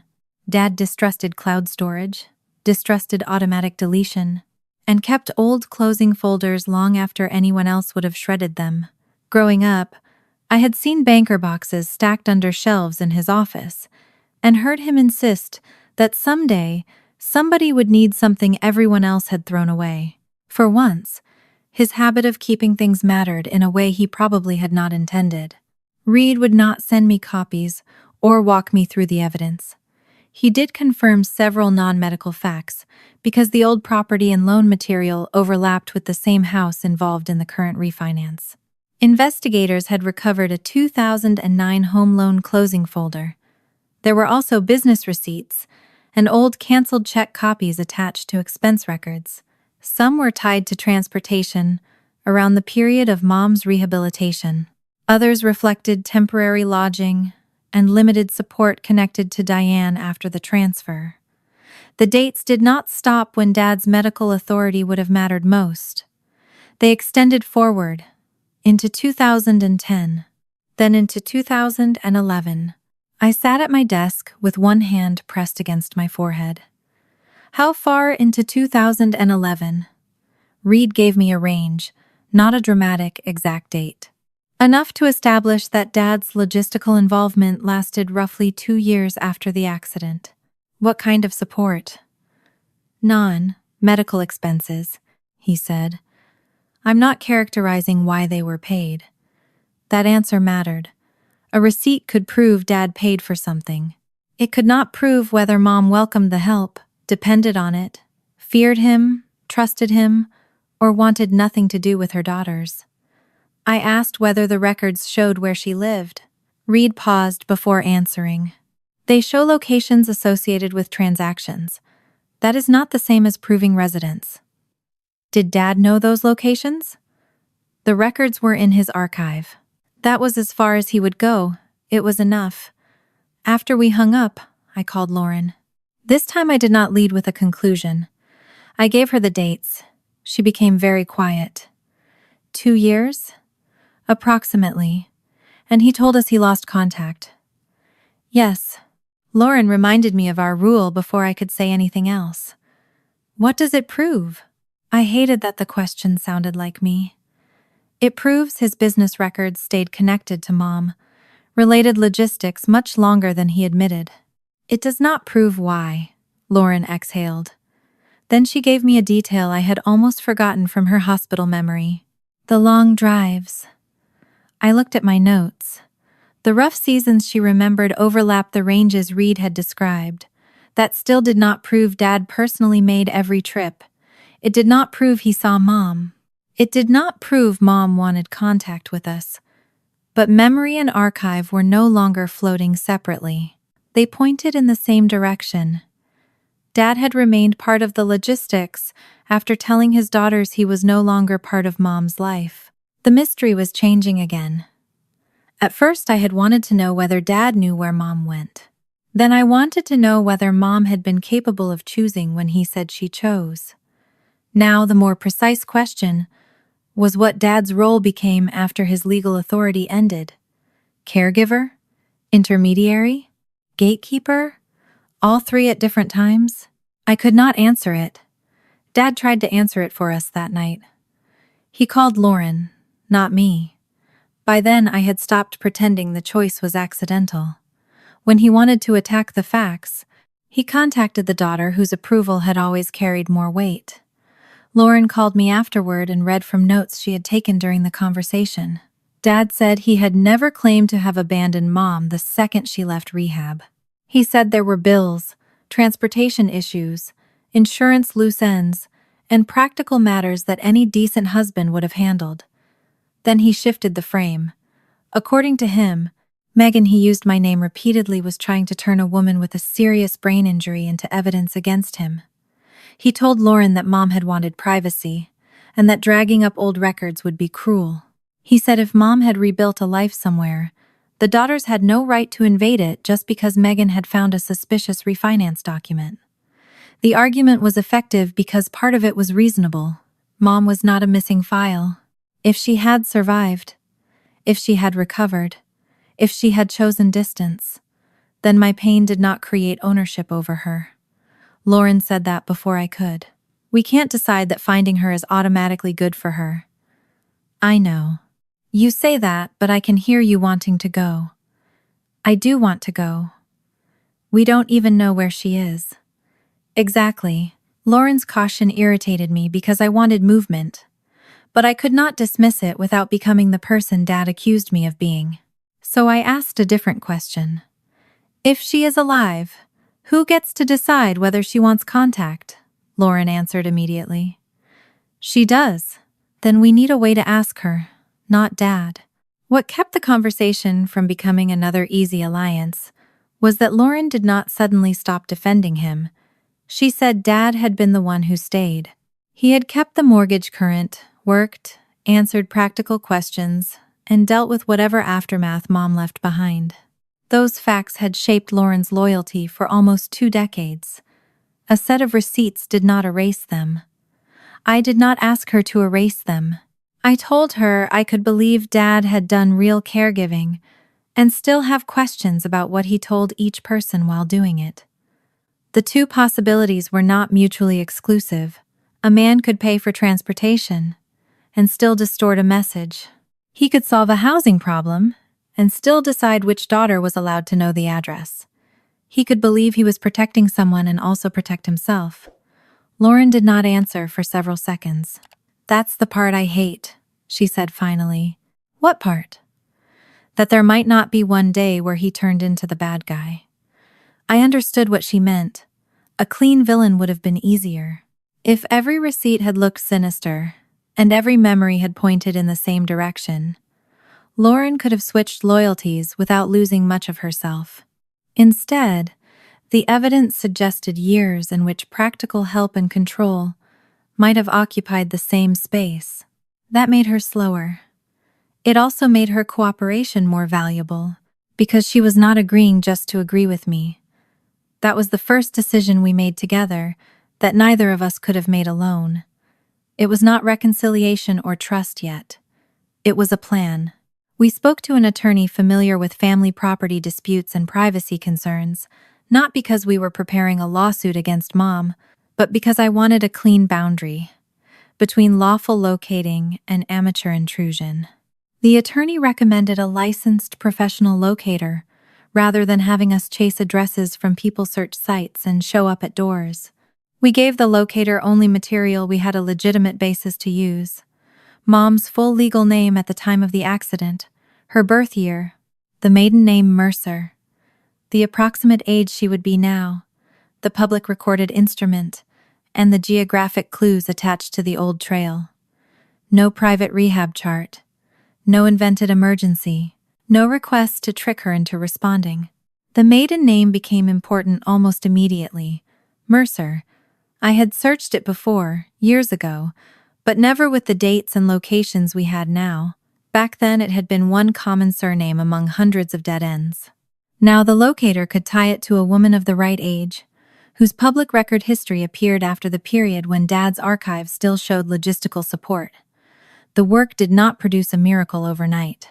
There were false matches, women with the same first and last name, addresses too old to mean anything, a Diane Mercer in Kentucky, who was the wrong age, another in Pennsylvania, whose middle initial did not fit, a property record that looked promising until the birth year range eliminated it. I forced myself not to experience each dead end as abandonment all over again. That was what had made my old searches so exhausting. Every result had felt personal. Now Lauren and I treated them as results. Wrong age, wrong geography, no continuity, discard. Several days into the search, the locator called while I was sitting in my car outside Emma's school waiting for dismissal. Lauren joined by speaker. The locator did not sound excited, which made me trust her more. She said she had found a cluster in western Pennsylvania that deserved attention. Not one record, several. A Diane Mercer in the correct age range had appeared across recent public and commercial identity sources in a way that could plausibly connect backward to the locations associated with our older trail. The record cluster was recent, Very recent compared with everything else we had. My hands tightened around the steering wheel. How recent? Within the last year. I stopped breathing for a second. Lauren asked the question I was afraid to ask. Are you saying that's our mother? No. The answer came cleanly. The locator explained that a matching age, name, geography, and continuity pattern could justify more verification, but it was not identity confirmation. She would not give us certainty the evidence did not support. I looked through the windshield at children beginning to gather near the school doors. For 17 years, Mom had existed in my mind in only 2 states: gone, or choosing not to return. There had never been a third state I allowed myself to live inside for long. Somewhere, living a life. Maybe reachable, maybe not. Lauren's voice came quietly through the speaker. Could she be dead now, and the records just be delayed? It's possible for individual databases to lag, the locator said. That's why I'm not confirming identity from a cluster. My hope tried to become certainty anyway. I made it stop. What can you say? There was a brief pause. Then the locator gave us exactly what the evidence could carry. I cannot promise it is your mother yet, but whoever Diane Mercer is, she was active last year. The locator called again the next afternoon. I was at my desk with a claim file open on one screen and the Western Pennsylvania notes on the other, when her name appeared on my phone. I closed the office door before answering. Lauren joined the call less than a minute later. The locator did not make us wait through a long explanation. She had spent the previous day doing what she had refused to do on the first call, trying to connect the recent Diane Mercer cluster backward to Diane Sullivan, without assuming that a matching name and age were enough. The markers converged. Birth year, earlier geographic history, the maiden name. Records that bridged the period after the rehabilitation trail, a current address source, and, finally, a recent public photograph attached to a local community notice under the name Diane Mercer. She warned us not to treat a photograph like biometric proof. She did not need to. By then, the rest of the identity chain was carrying the weight. "This is your mother," she said. I did not answer. For 17 years, I had imagined that sentence in forms so dramatic they embarrassed me afterward. A phone call in the middle of the night. A woman at my door. Someone finding an old address and saying they had made a mistake. In every version, the moment came with a rush of certainty. The real moment arrived while my computer fan hummed beside me and somebody in the next office laughed at something I could not hear. My mother was alive. The locator sent the public image to our attorney, who forwarded the cropped page without the location details. I opened it with Lauren, still on the phone.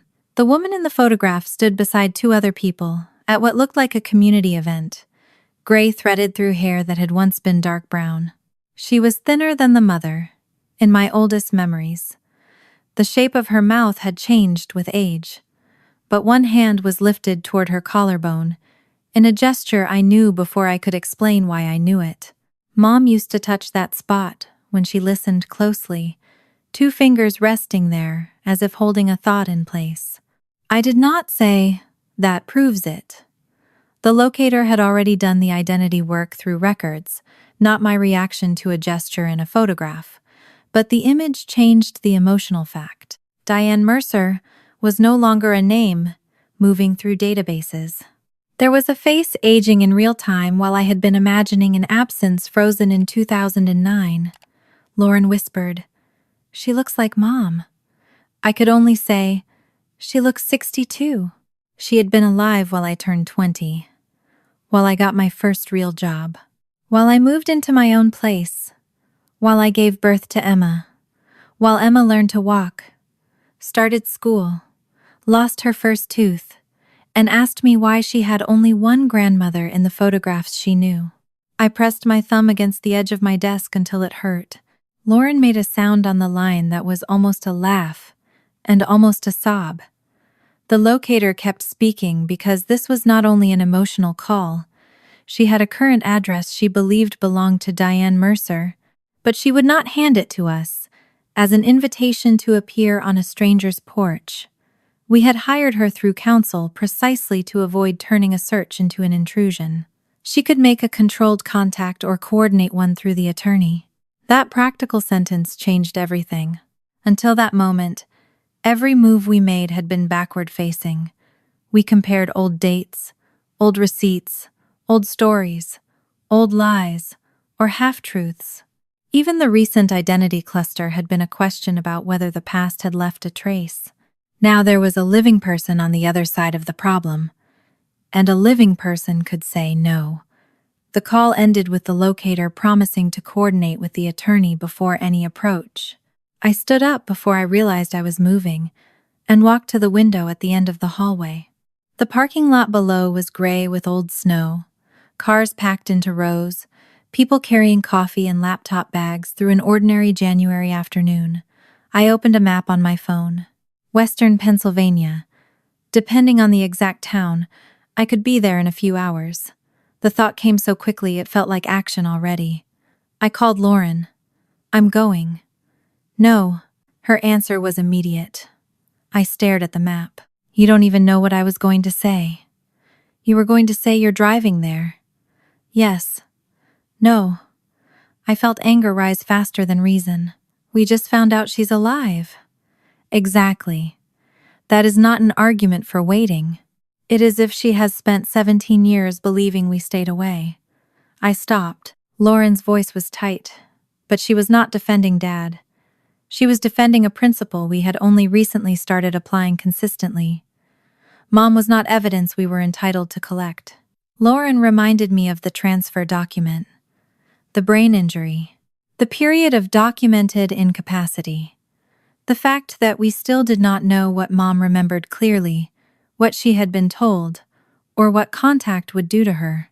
If two adult daughters she had not seen in 17 years appeared without warning at her home, we could turn our urgency into her emergency. "I'm not Dad," I said. "I know." The answer came gently enough to hurt. Then Lauren added, "That doesn't mean everything we want to do is automatically different from what he did." I sat back down. That was the sentence that stopped me. Dad had spent years claiming he knew what Mom needed. Space, protection, distance, privacy. He had supplied her wishes whenever she was not present to supply them herself. If I drove across state lines because I had decided reunion was good for her, I would be changing the conclusion while keeping the method. I closed the map. "We use the neutral channel," I said. "Yes." "We ask, we don't appear." "Yes." "And if she says no?" Lauren took longer to answer that. "Then she says no." I hated the answer. I also knew it was right. Our attorney drafted nothing emotional. No accusation. No reference to Dad's arrest. No demand for explanation. The contact request was simple. Megan Sullivan and Lauren Bennett believed Diane Mercer might be their mother, Diane Sullivan. They wanted to know whether she was willing to receive a message from them. She was under no obligation to respond, meet, or provide information. Any next step would happen only with her agreement. I read it 6 times. Each time, I wanted to add something. "We looked for you. We thought you left us. Dad lied about where you were. I have a daughter. You have a granddaughter. Please." The attorney removed the need for every one of those sentences by doing something harder, leaving Mom room to choose before hearing our case. We approved the contact. Then there was nothing to do but wait. The waiting lasted less than a day before Lauren made the mistake that changed the race. Dad had continued calling her, not constantly, but enough to keep pressure on the weak point he understood best. He did not call me because attacking me directly no longer changed what I did. With Lauren, he still had history to work with. She came to my house after work the next evening. Emma was doing homework at the kitchen island, so Lauren and I stayed in the living room until Emma went upstairs to shower. Lauren had her phone in her hand the entire time. "He keeps asking what we found," she said. "Don't tell him." "I know." Her screen lit as if he had heard me. Dad. Lauren looked at me. You don't have to answer, I said. I'm tired of him deciding that silence means he gets to keep talking. Before I could respond, she accepted the call and put it on speaker. Dad did not say hello to me. I do not know whether he knew I was there at first. He asked Lauren if she had come to her senses, about letting strangers dig through Mom's life. Lauren asked him a different question. Why didn't you tell us she used Mercer again? The room seemed to contract. I looked at Lauren. She realized it at the same moment I did. Dad went silent. Not the irritated silence he used when he wanted us to feel childish. This one was brief and alert. What are you talking about? He asked. Mom's maiden name. Mercer. Where did you get that? Lauren looked at me and closed her eyes for half a second. There was no way to pull the information back. She tried to recover by asking whether he had known Mom used the name after rehabilitation, but the useful part of the call was already over. Dad no longer needed the answer to understand what had changed. We had not merely found an old receipt. We had followed Mom into a later identity. His tone hardened. I told you both to leave her alone.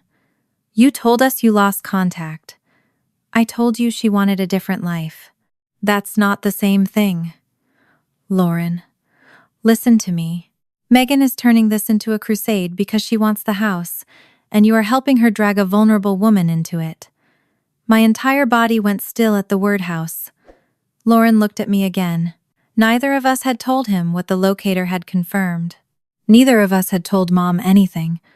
But Dad was already choosing the frame he wanted available if contact happened. Property, money, Megan. Lauren said, No one is asking Mom for anything. You don't know what Megan is asking.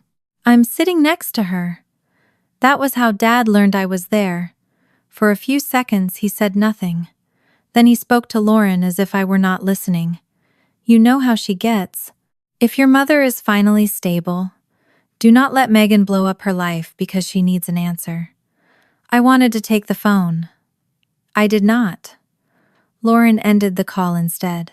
The silence afterward was brutal. I'm sorry, she said. I was angry, but not for the reason she expected.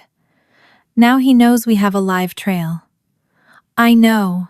He knows Mercer was enough to get somewhere. I know. She stood and walked to the window, then back. For the first time since Christmas, the cost of our damaged trust was not only emotional. Information had escaped.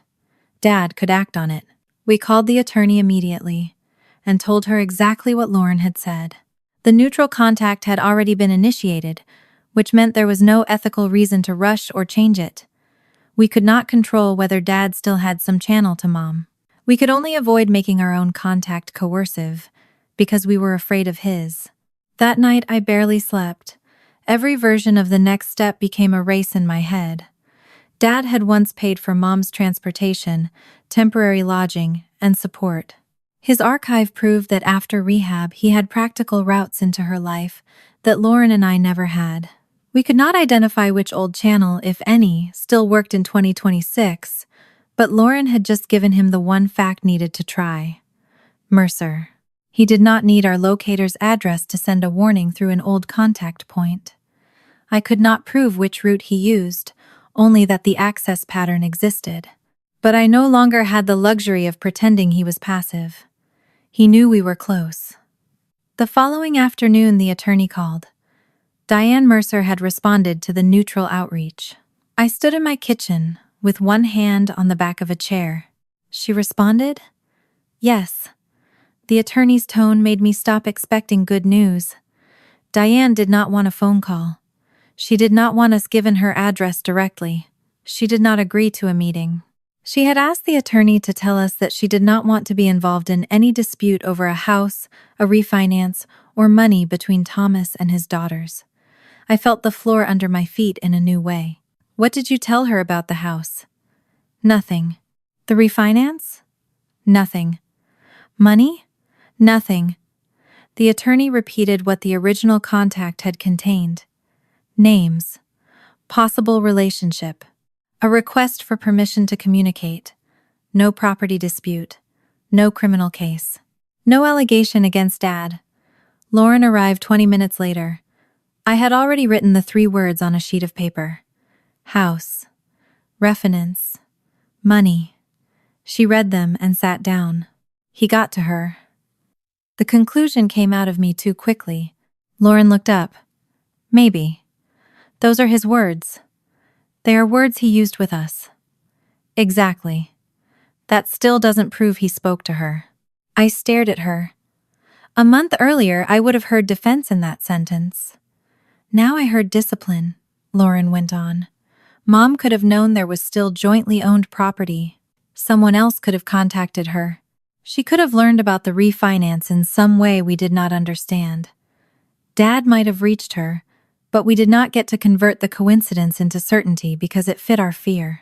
I hated every reasonable word. So what do we know? She asked. I forced myself to answer. We know the neutral message did not mention property. Good.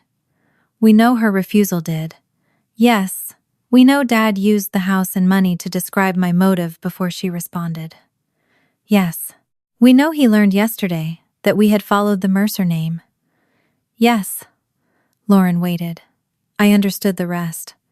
We do not know who told her. Right.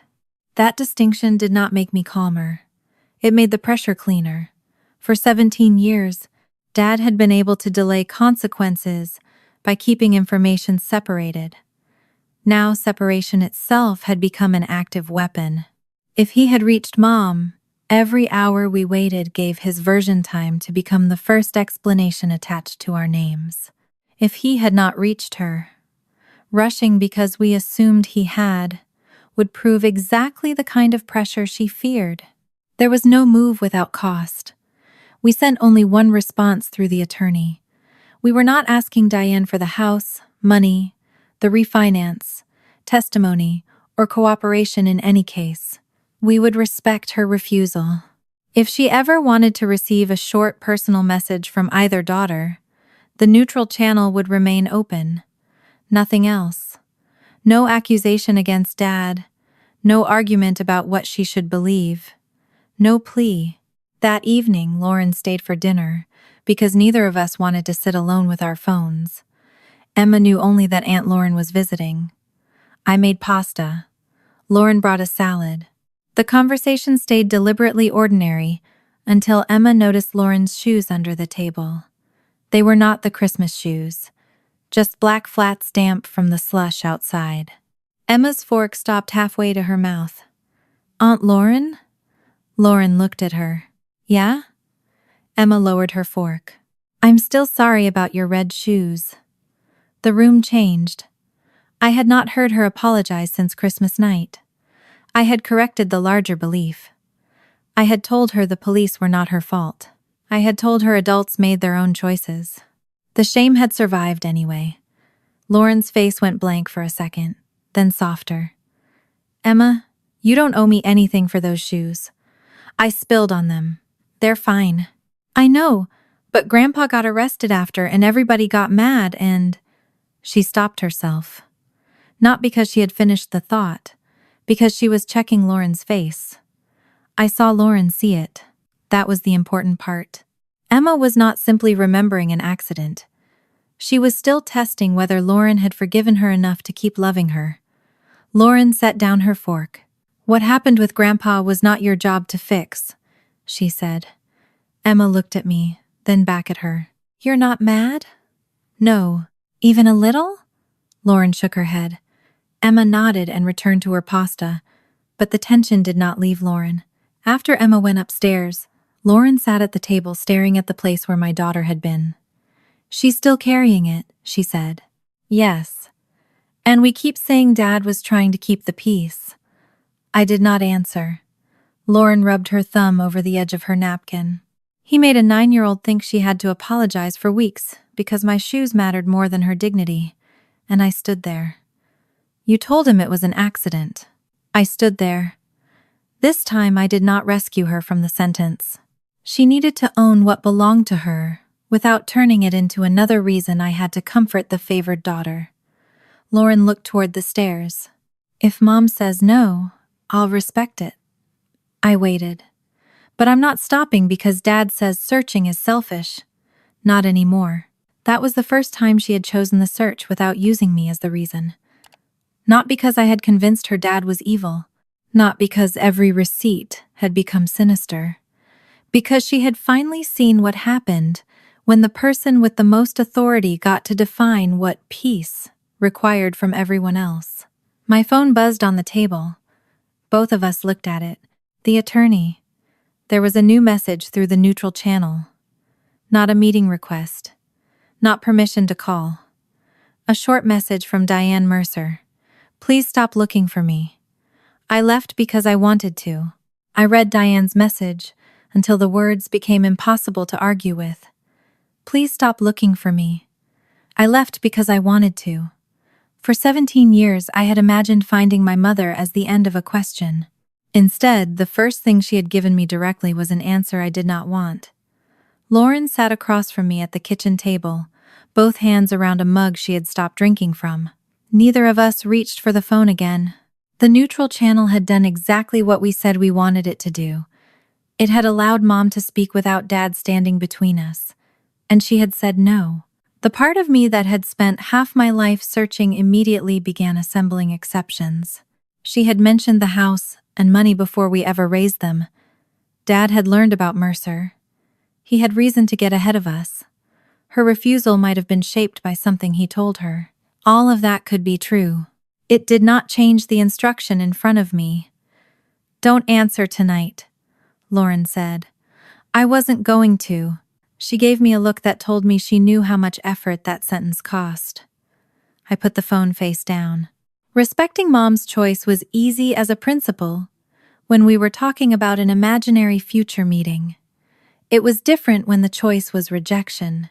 Still, I had spent too many years condemning Dad for supplying Mom's wishes when she was absent. I could not finally hear her voice, and then decide it did not count because I disliked what she said. We told the attorney we would honor the message. No calls, no visit, no attempt to obtain Diane's address ourselves. The only thing we asked was that the neutral channel remain available if Diane ever changed her mind. Then we stopped. For 4 days, nothing happened. The silence was harder than searching because searching had tasks. Silence offered no place to put my hands. On the 4th afternoon, our attorney called while I was walking from my office to the parking garage. Diane had contacted her again. I stopped beside a concrete pillar. She wants us to leave her alone? Not exactly. That was enough to make my pulse jump, and I hated myself for how quickly hope returned. The attorney explained that Diane was willing to receive one short personal message from each of us, provided it contained no discussion of the house, the refinance, police, money, or legal claims. She did not want arguments about Thomas. She did not want anyone telling her what had happened to her. Those boundaries sounded so specific that I felt Dad's shadow behind them, but I kept the thought to myself. What does she want? The first draft became an argument, so I deleted it. In the end, I wrote less than 100 words. I told her I was Megan, 33, with a 9-year-old daughter named Emma. I remembered her cutting apples into thin slices because I refused wedges as a child. I was not asking for property, testimony, money, or an explanation. I would not appear at her home. If she never wanted contact, I would respect that. If she ever wanted to meet, I would come on her terms. I did not write, I love you. After 17 years, even love could sound like a demand. Lauren wrote her own message. She did not show it to me, and I did not ask. 2 days later, Diane agreed to one meeting. 20 minutes. Neutral place. No Emma. No discussion of the current criminal case. And, at Diane's request, only one daughter at first. Me. When the attorney told me, I asked why. She did not explain. I nearly asked whether Mom remembered Lauren better, because Lauren had seen her in the hospital. I nearly asked whether she was afraid of me because of what Dad had said. Instead, I accepted the only fact available. She had agreed to see me. Lauren drove with me to Western Pennsylvania, but did not come inside. That was her idea. She said if Mom changed her mind at the last second, seeing both of us waiting could feel like we had turned one yes into two. We left before dawn, under a sky the color of dirty snow. The roads were mostly clear, but salt dust whitened the sides of the car.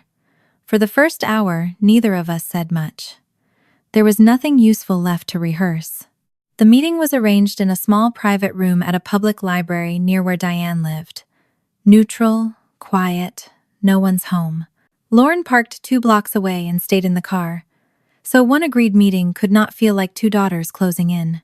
Before I got out, I asked the question I had avoided all morning. What if she says Dad was right? Lauren stared through the windshield, then listened long enough to know what she actually means. Facts before roles, words before interpretation. I got out of the car. The library smelled like paper, wet coats, and old heating vents.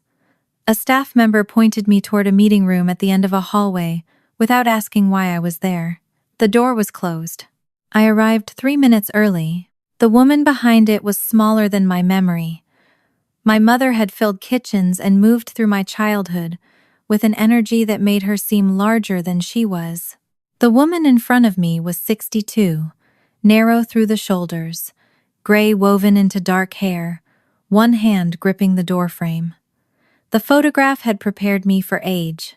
Nothing had prepared me for movement. She looked at my face. Not through me, at me. Her eyes narrowed with concentration. Megan? The name sounded careful, as if she were reading it from a label inside her head. My throat closed. Yes. She did not reach for me. I was grateful. A hug would have been easier and more false. Diane stepped aside and let me enter. The room held a round table, 4 chairs, a wall clock, and a window looking onto bare trees. Her coat was folded over one chair. A canvas tote sat beside it.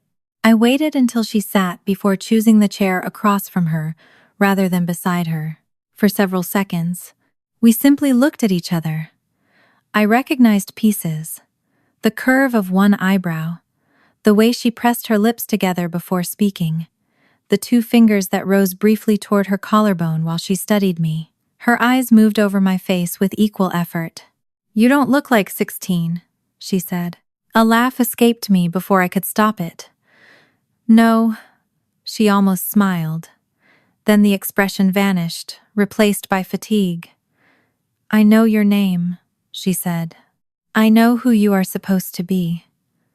The sentence hurt, but not because it was cruel. She was working to be precise. I remember you younger. Your hair was longer. It was. You used to tuck it behind one ear when you were lying. I blinked. I probably still do. Her gaze sharpened for 1 second, and something like recognition passed through it. Not a cinematic return. Not a mother suddenly finding her child inside an adult face. More like a familiar rhythm heard through a wall. Then it was gone. She looked down at her hands. There are years I know because people told me what happened, she said. There are things I remember because I remember them. And there are things I can't always separate. I did not ask her to separate them for me. She said the accident was not blank in her mind, but broken. The house, a raised voice, falling, hospital light, Lauren beside a bed.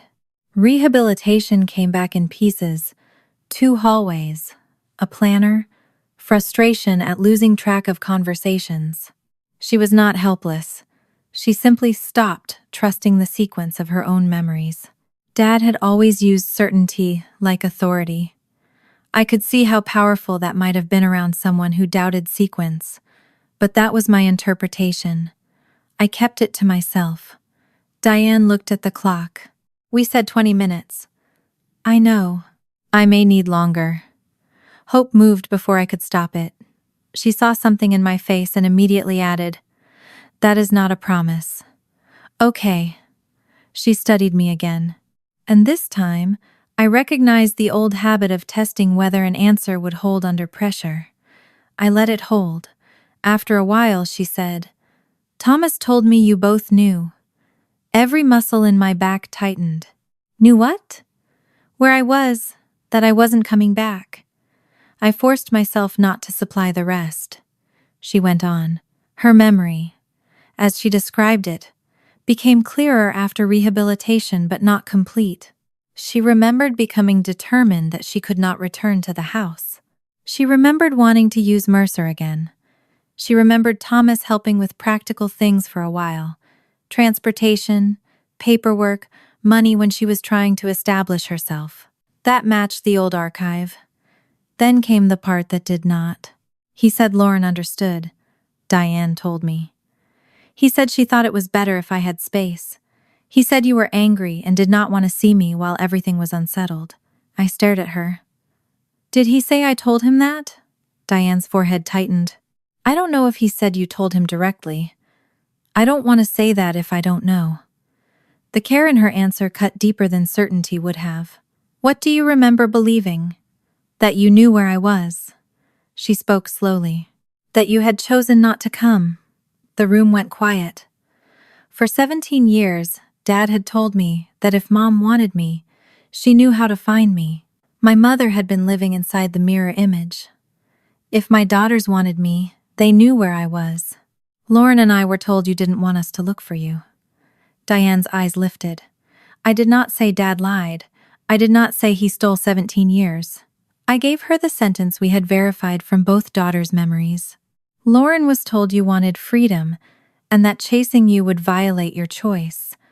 I was told you needed peace and that my behavior was part of why you left. Diane's face changed in small increments.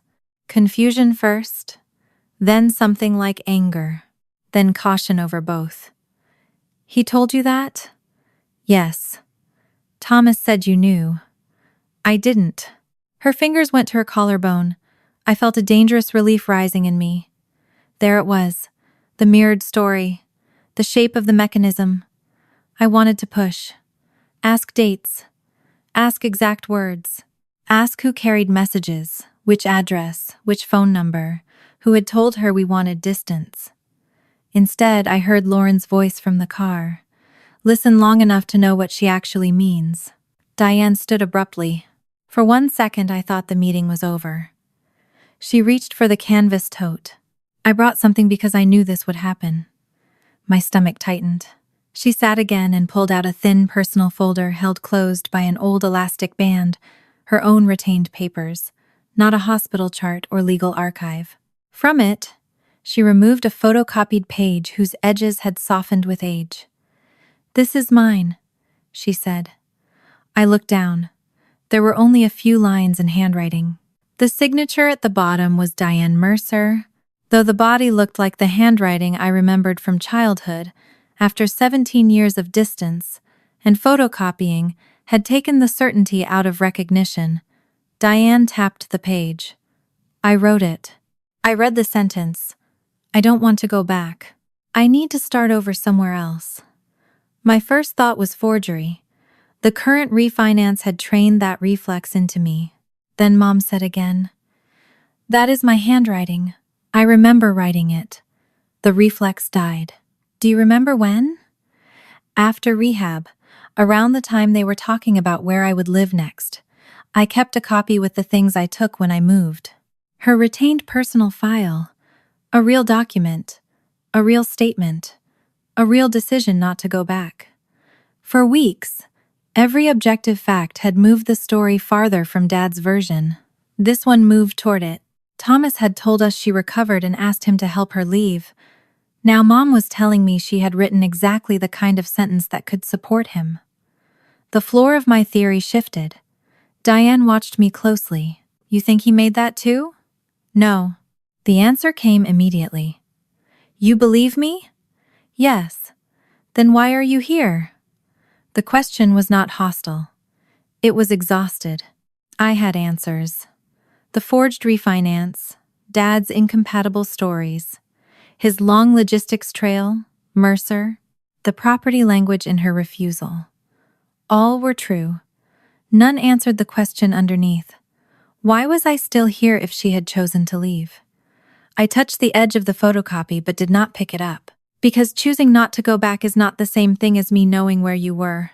Diane looked at the sentence. What do you think I meant by go back? The easiest answer was ready.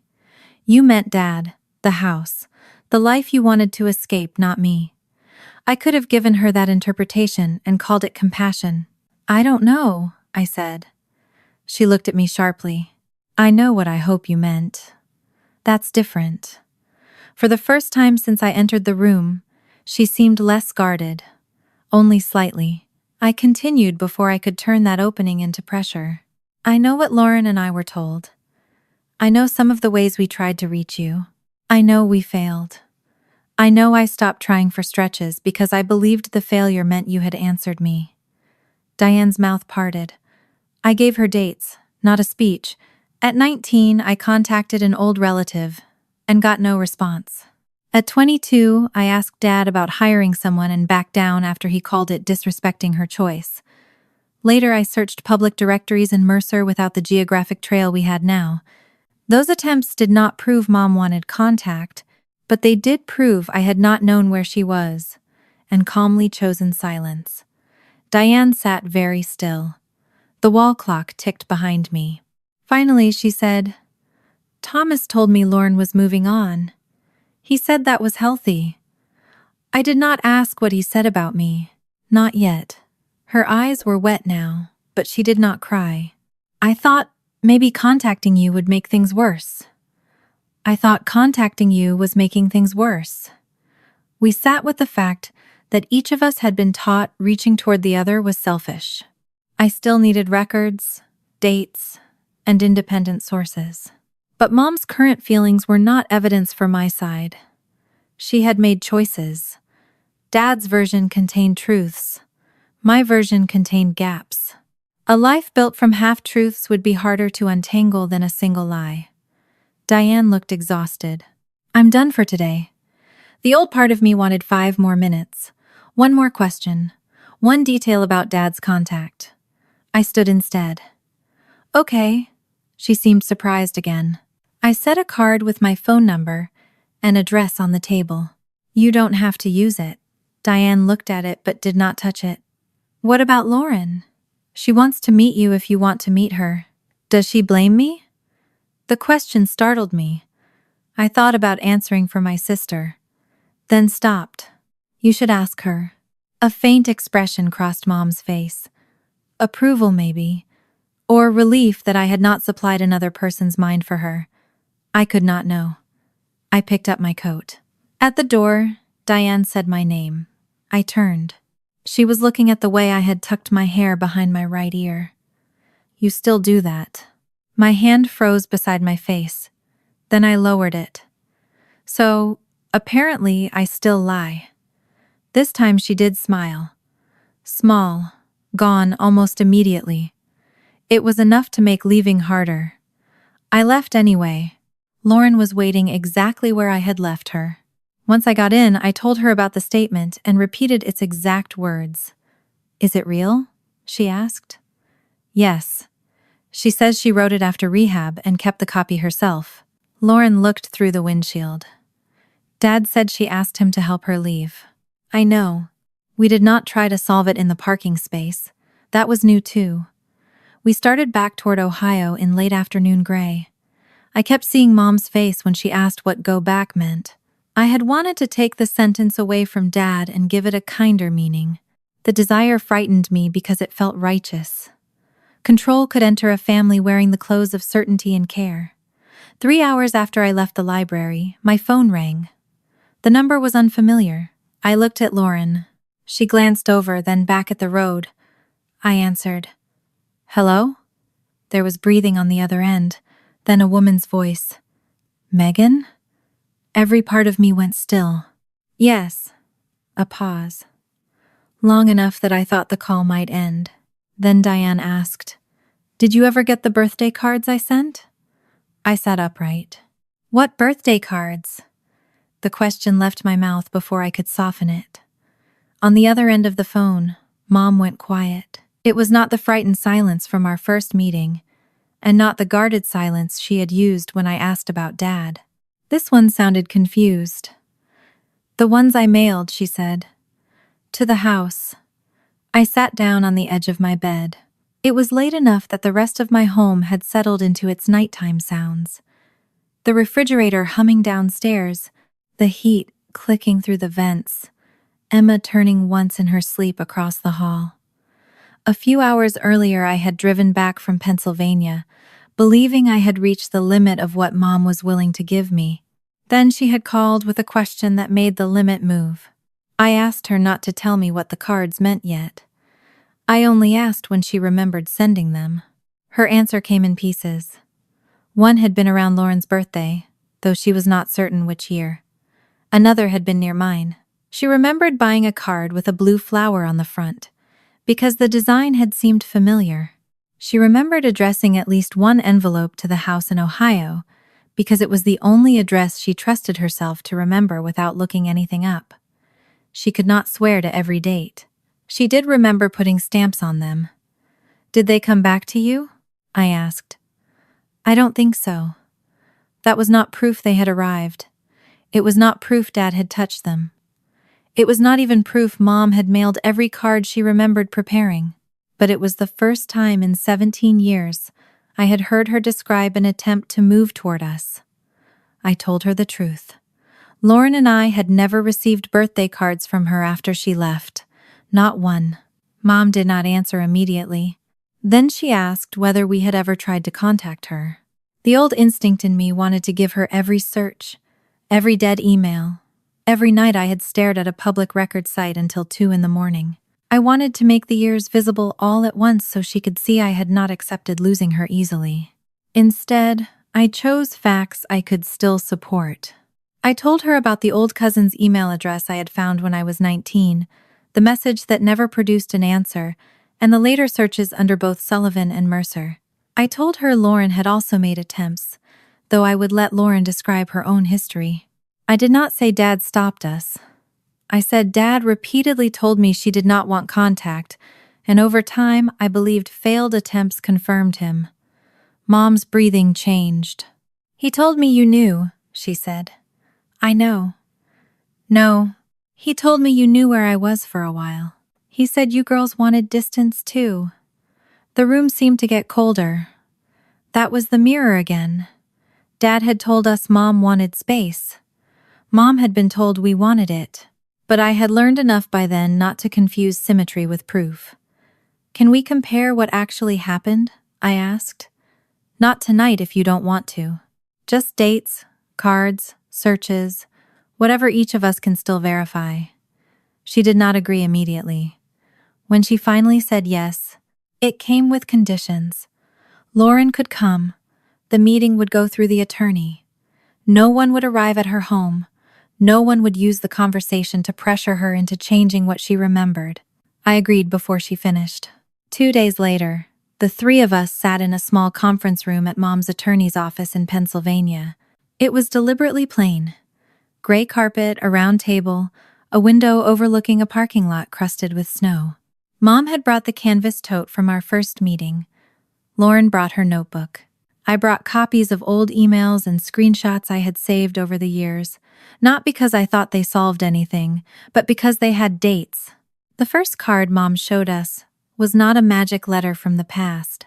It was a photocopy she had kept of a birthday card before mailing the original, something she said she had begun doing, because writing helped her keep track of what she had already sent. The copy had Lauren's first name inside, and a short message wishing her a happy birthday. No explanation of the separation, no secret accusation, no hidden map. Lauren stared at it for a long time. "I never got this." Mom's jaw tightened. The second copy was addressed to me. Same problem. A simple birthday message. A line about hoping I was doing well. Nothing that could settle 17 years of history. I had never seen it. Mom had also kept one returned envelope from a later attempt, sent years after the earliest cards, when the old address was no longer reliable for reaching either daughter directly. That one proved only that a later message had failed. The earlier two had no returned envelope attached. So we did not call them intercepted. We called them sent, according to Mom's retained copies in memory. We called them not received, according to Lauren and me. That was enough to change something important. Silence had no longer been a single decision. It had been experienced by both sides. I showed Mom an old email I had sent to one of her relatives, asking whether anyone knew how to reach Diane. No answer. I showed her a saved search note from years later, with 3 Mercer leads crossed out as wrong age or wrong state. Lauren showed a message she had once sent to a former neighbor asking whether Mom had ever contacted them. The neighbor had replied that she had not heard from Diane in years. None of it proved where our attempts failed. Together, it proved we had not all simply chosen absence. Mom leaned back in her chair and looked from my papers to her copies. For the first time since I found her, I saw anger enter her face without being aimed clearly at me. Then Lauren said, "I stopped sooner." Mom looked at her. Lauren did not hide behind Dad this time. She said that after the first years, she searched less often than I did. Dad kept telling her that Mom had made a mature decision and that continuing to pursue her would be selfish. Because Lauren was already being praised as the sensible daughter, respecting that instruction became part of how she understood herself. "I believed leaving you alone made me good," she said. "And I liked being the one Dad thought was reasonable." She did not ask Mom to forgive her. She did not add that she had been young, though she had been. She only said she had stopped looking before I did, and that choice belonged to her even if Dad had shaped the story around it. Mom rubbed one thumb across the edge of the card copy. "Thomas told me Lauren understood." Lauren swallowed. That part was true in the worst possible way. The sentence sat between us. By then, I could see how Dad's system had survived so long. He did not need every statement to be false. He needed the true pieces arranged, so each woman became evidence for the next. Lauren had stopped searching. Dad could tell Mom Lauren understood. Mom had written that she did not want to go back. Dad could tell us she did not want us. I had kept searching. Dad could tell Lauren I could not accept boundaries. Every fact gained a meaning before the person who lived it could explain it. Mom reached into her tote and brought out the signed statement again. I had seen it 2 days earlier, but the paper felt heavier now. I don't want to go back. I need to start over somewhere else. Mom placed it flat on the table. "I wrote this," she said. "I know." Lauren read it silently. Mom told us she remembered the feeling around the sentence more clearly than the setting. Fear, exhaustion, a certainty that returning there would be wrong. But when Lauren asked what there meant, Mom's face tightened. "The house," she said first. Then she shook her head. Maybe. She remembered wanting distance from Dad. She remembered not wanting to return to the same life. She remembered being overwhelmed by the thought of Columbus. But she could not confidently separate those things into one exact reference 17 years later. "I don't know if I meant the house, Thomas, that whole city or everything connected to it," she said. "I know I wanted out." My mind seized on the first 2 options. The house. Thomas. That would have fit the theory I wanted. I forced myself not to claim them. Lauren did the same for almost a minute. Then she asked, "Did you mean us?" Mom looked at her. "I don't know what I meant in that sentence." It hurt. Not because it proved Dad right. Because uncertainty did not care what answer would heal us fastest. Mom's phone vibrated against the table. She looked at the screen and did not pick it up. Something in her face changed. "Is that him?" I asked. She gave me a sharp look. I regretted the question immediately. I had crossed from observation into assumption. Before I could correct myself, she turned the phone face down. "Thomas called me this morning." Lauren and I both went still. Mom said Dad had insisted the signed statement settled everything. According to him, she had told him clearly that she wanted to leave the marriage, the house, and the daughters behind. He said the current confusion existed only because we were taking a sentence out of context after 17 years. That was his strongest move yet. not forgery or denial, but interpretation. He had a real document in Mom's handwriting and wanted to stand beside it forever explaining what it meant. "What did you tell him?" Lauren asked. "That I remembered writing it. And that I was tired of talking." Mom's eyes moved toward me. I could feel the trap opening. Dad said the sentence meant all of us. I wanted to say it meant only him and the house. Lauren wanted clarity. Mom wanted certainty she did not possess. The more we argued about the sentence, the more useful it became to him. I closed my folder. "I don't think we should decide it today." Lauren looked at me, surprised. Mom's expression did not soften, but she watched me differently. The meeting ended without resolution. That should have felt like failure. Instead, on the drive home, I realized something had shifted more sharply than a confession would have shifted it. Dad's story was no longer threatened, only by evidence that contradicted him. It was threatened by us refusing to let him own the meaning of evidence that was true. A week later, Mom agreed to come to Ohio for a short visit, arranged around another meeting with her attorney. She did not stay with me. She booked her own room. She did not ask to see Dad. She agreed to have dinner at my house with Lauren and Emma, because she wanted to meet her granddaughter in a place where she could leave whenever she chose. Emma knew by then that my mother had been found alive. I had told her carefully, without turning 17 years of uncertainty into a bedtime story. She understood only the parts a 9-year-old needed. Grandma Diane had been badly hurt a long time ago. Adults had given each other wrong or incomplete information, and we were getting to know one another slowly. Emma spent the afternoon before dinner asking whether Grandma Diane liked chicken, whether the tablecloth was too wrinkled, and whether she should make place cards. I told her no place cards were required. She made them anyway. Dinner itself was gentle and awkward. Mom asked Emma about school. Emma asked whether Pennsylvania had more snow than Ohio. Lauren kept the conversation away from Dad without making the avoidance obvious. For almost half an hour, we were simply 4 people at a table learning how much space 17 years created. Then Emma finished her water. She stood automatically, picked up her glass, then reached for Mom's and Lauren's. "Sweetheart, you can leave those," I said. "I'm just helping." She carried the glasses to the sink before I could stop her. On the way back, she collected 2 plates, then a third. No one had asked. I watched her place them carefully on the counter. She glanced at Lauren, only for a second. But I knew that look now. Lauren knew it too.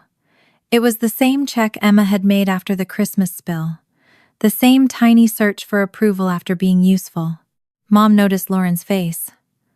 "What?" she asked. Lauren took a long breath. "She does that because of us."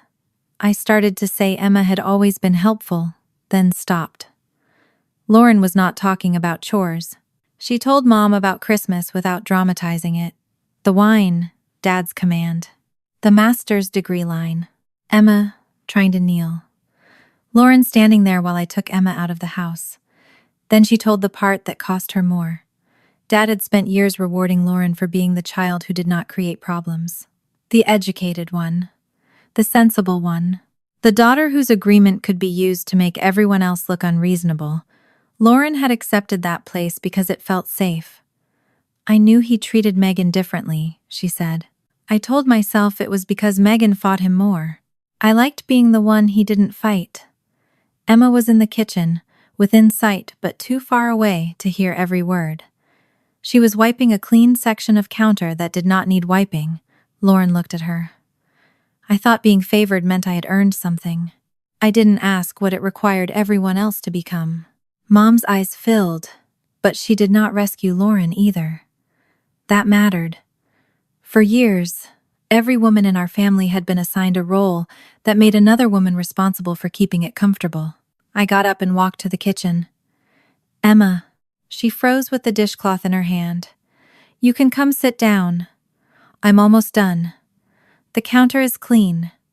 She looked toward Lauren. Lauren did not praise her.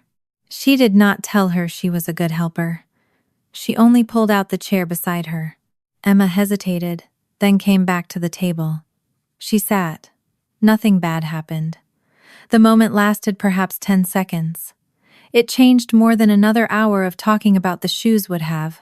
After Emma went upstairs, Mom took the signed statement out again. She had brought it with her, even though no one asked. Lauren began to say that the cards made it obvious. Dad had distorted the sentence. I heard myself begin to agree. Mom raised one hand. We stopped. I don't want him telling me what I remember, she said. I don't want you telling me either. I want the records. The sentence was not loud. It ended the argument anyway. Mom said she had spent years distrusting her own sequence of events because some memories were strong and others arrived without dates. She did not want another family vote on what her handwriting meant. She wanted to know what documents still existed, what she herself had kept, what Dad's business records showed, and where the gaps remained. For the first time, the next step belonged entirely to her. Her attorney explained the limits, before anyone could turn hope into certainty. The old rehabilitation facility had been acquired. There was no reason to expect a complete 17-year clinical chart with every therapy note. At most, the successor system might retain a limited scanned legal, transfer, and discharge packet. Access required Mom's authorization. Mom had her own folder too. Discharge papers, the signed statement, copies of correspondence, and other material she had kept through moves, because she did not trust herself to throw away anything connected to that period. The attorney also explained that the non-medical records already recovered from Dad's home office could be compared only through proper channels. No one at our kitchen table was going to create a private evidence room. Mom listened to all of it. Then she asked for the release form. I felt something in me pull forward. The same urge I had felt when the locator first confirmed she was alive. I wanted to say thank you.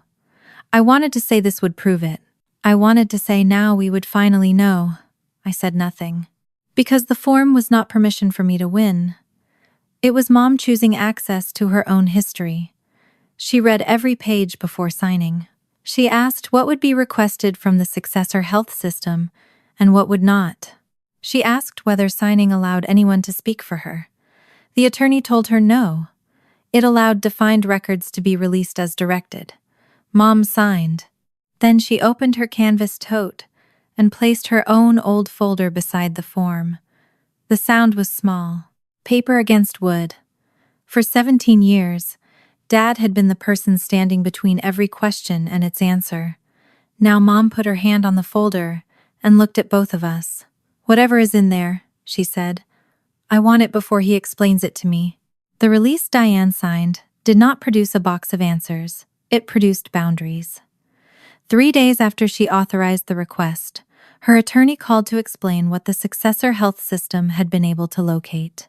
The old neurorehabilitation program had changed names, ownership, and record systems more than once since 2009. Most ordinary treatment notes were gone. There was no complete diary of Diane's recovery waiting in a basement archive. No daily transcript of what she remembered or said. What survived was smaller and, in some ways, more useful because it was harder to romanticize. A scanned legal and transfer packet, several discharge documents, and a few pages tied to capacity and contact planning. Diane asked that Lauren and I receive copies through her attorney at the same time she did.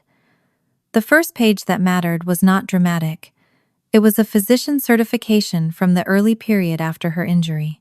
It documented significant cognitive impairment following a traumatic brain injury and stated that she temporarily lacked the capacity to make certain medical decisions. The healthcare power of attorney naming Dad was already on file, which was why he had been permitted to act as her agent during that period. I read the language twice, even though we had already known the broad outline. Temporary. That word mattered because Dad had spent 17 years making the beginning and the end sound like one continuous decision. The next pages separated them. A later capacity assessment, completed before Diane's discharge from rehabilitation, documented that she had recovered enough decision-making ability to direct her own care and discharge planning. Her memory remained impaired in places. She could lose sequence, become mentally fatigued, and struggle with confidence when events were close together. But the document did not describe a woman under permanent substitute authority. Dad's legal power to make healthcare decisions for her had ended before she left the program.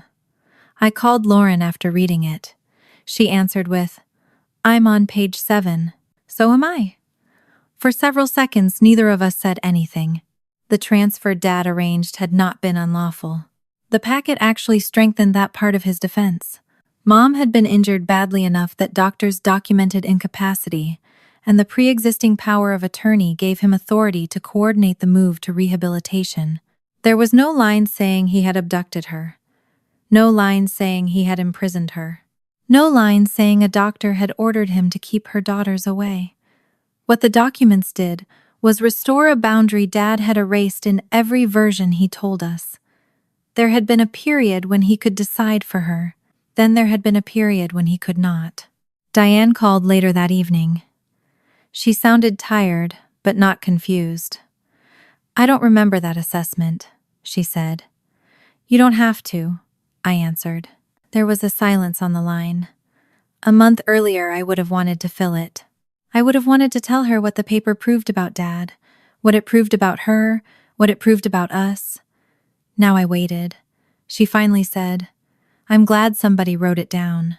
The next set of papers came from Diane herself. She had kept more than I expected and less than I wished. Her discharge folder contained copies of housing information, medication lists, transportation receipts, a few pieces of correspondence, the handwritten statement she had already shown us, and several pages of discharge planning. She had never understood as important enough to mention. One line changed the meaning of the statement without magically translating it.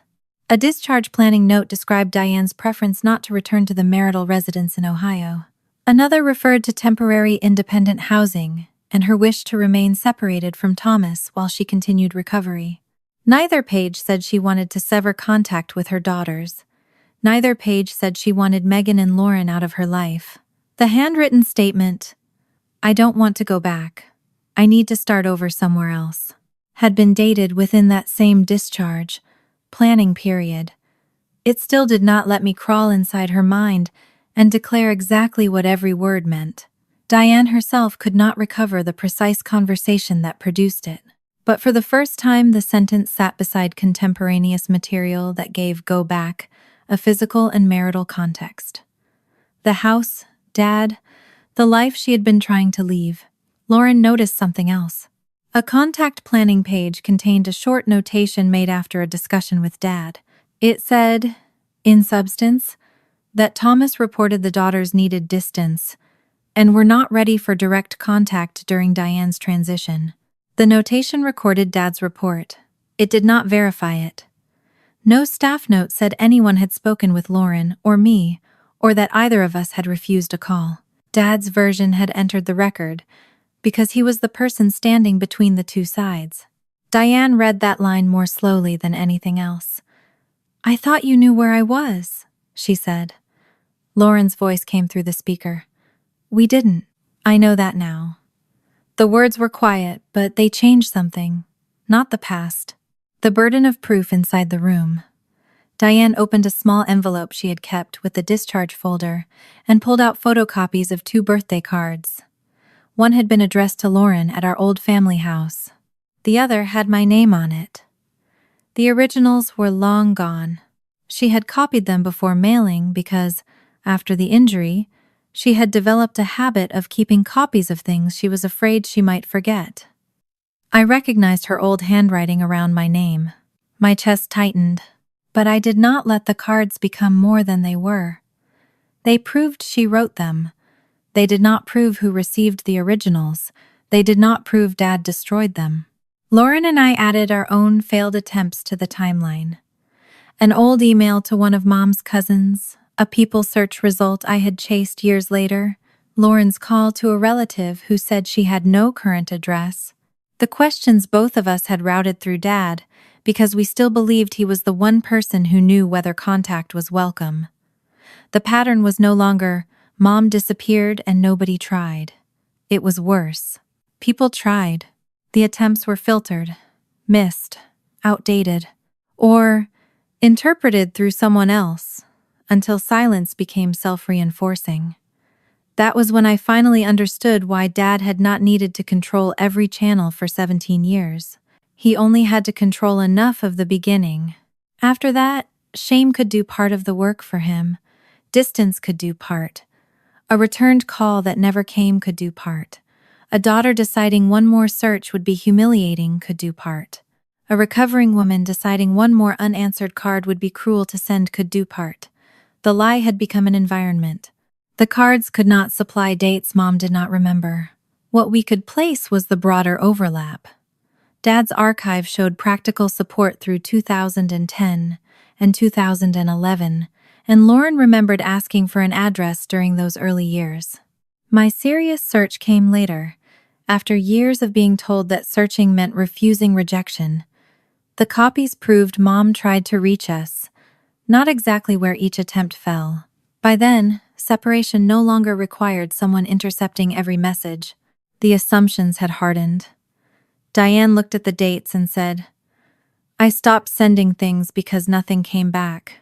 Lauren answered, "I stopped asking him because he made asking sound cruel." I had my own version. I had kept searching longer, but every dead end had reinforced the story that Mom knew how to find me and chose not to. 3 women had made different decisions from the same missing information. That was the first time the 17 years looked less like one long act of concealment and more like a sequence. Active gatekeeping at the beginning, then a family trained to maintain the separation for him. The financial records gave that environment a motive. Reed could not turn over an unrestricted copy of everything seized from Dad's office, but material relevant to Diane's property rights, and the current investigation could move through the appropriate attorneys. What emerged was not a pristine 17-year financial history. It was a handful of records Dad himself had preserved, because he kept old business files. The public county records supplied the 2009 home-secured loan instrument. Dad's seized closing folder supplied the surrounding transaction papers and business documents.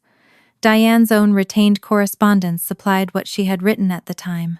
One piece of correspondence, dated shortly before her fall, referred to discovering that Thomas had put the house at risk after hiding losses in the renovation business.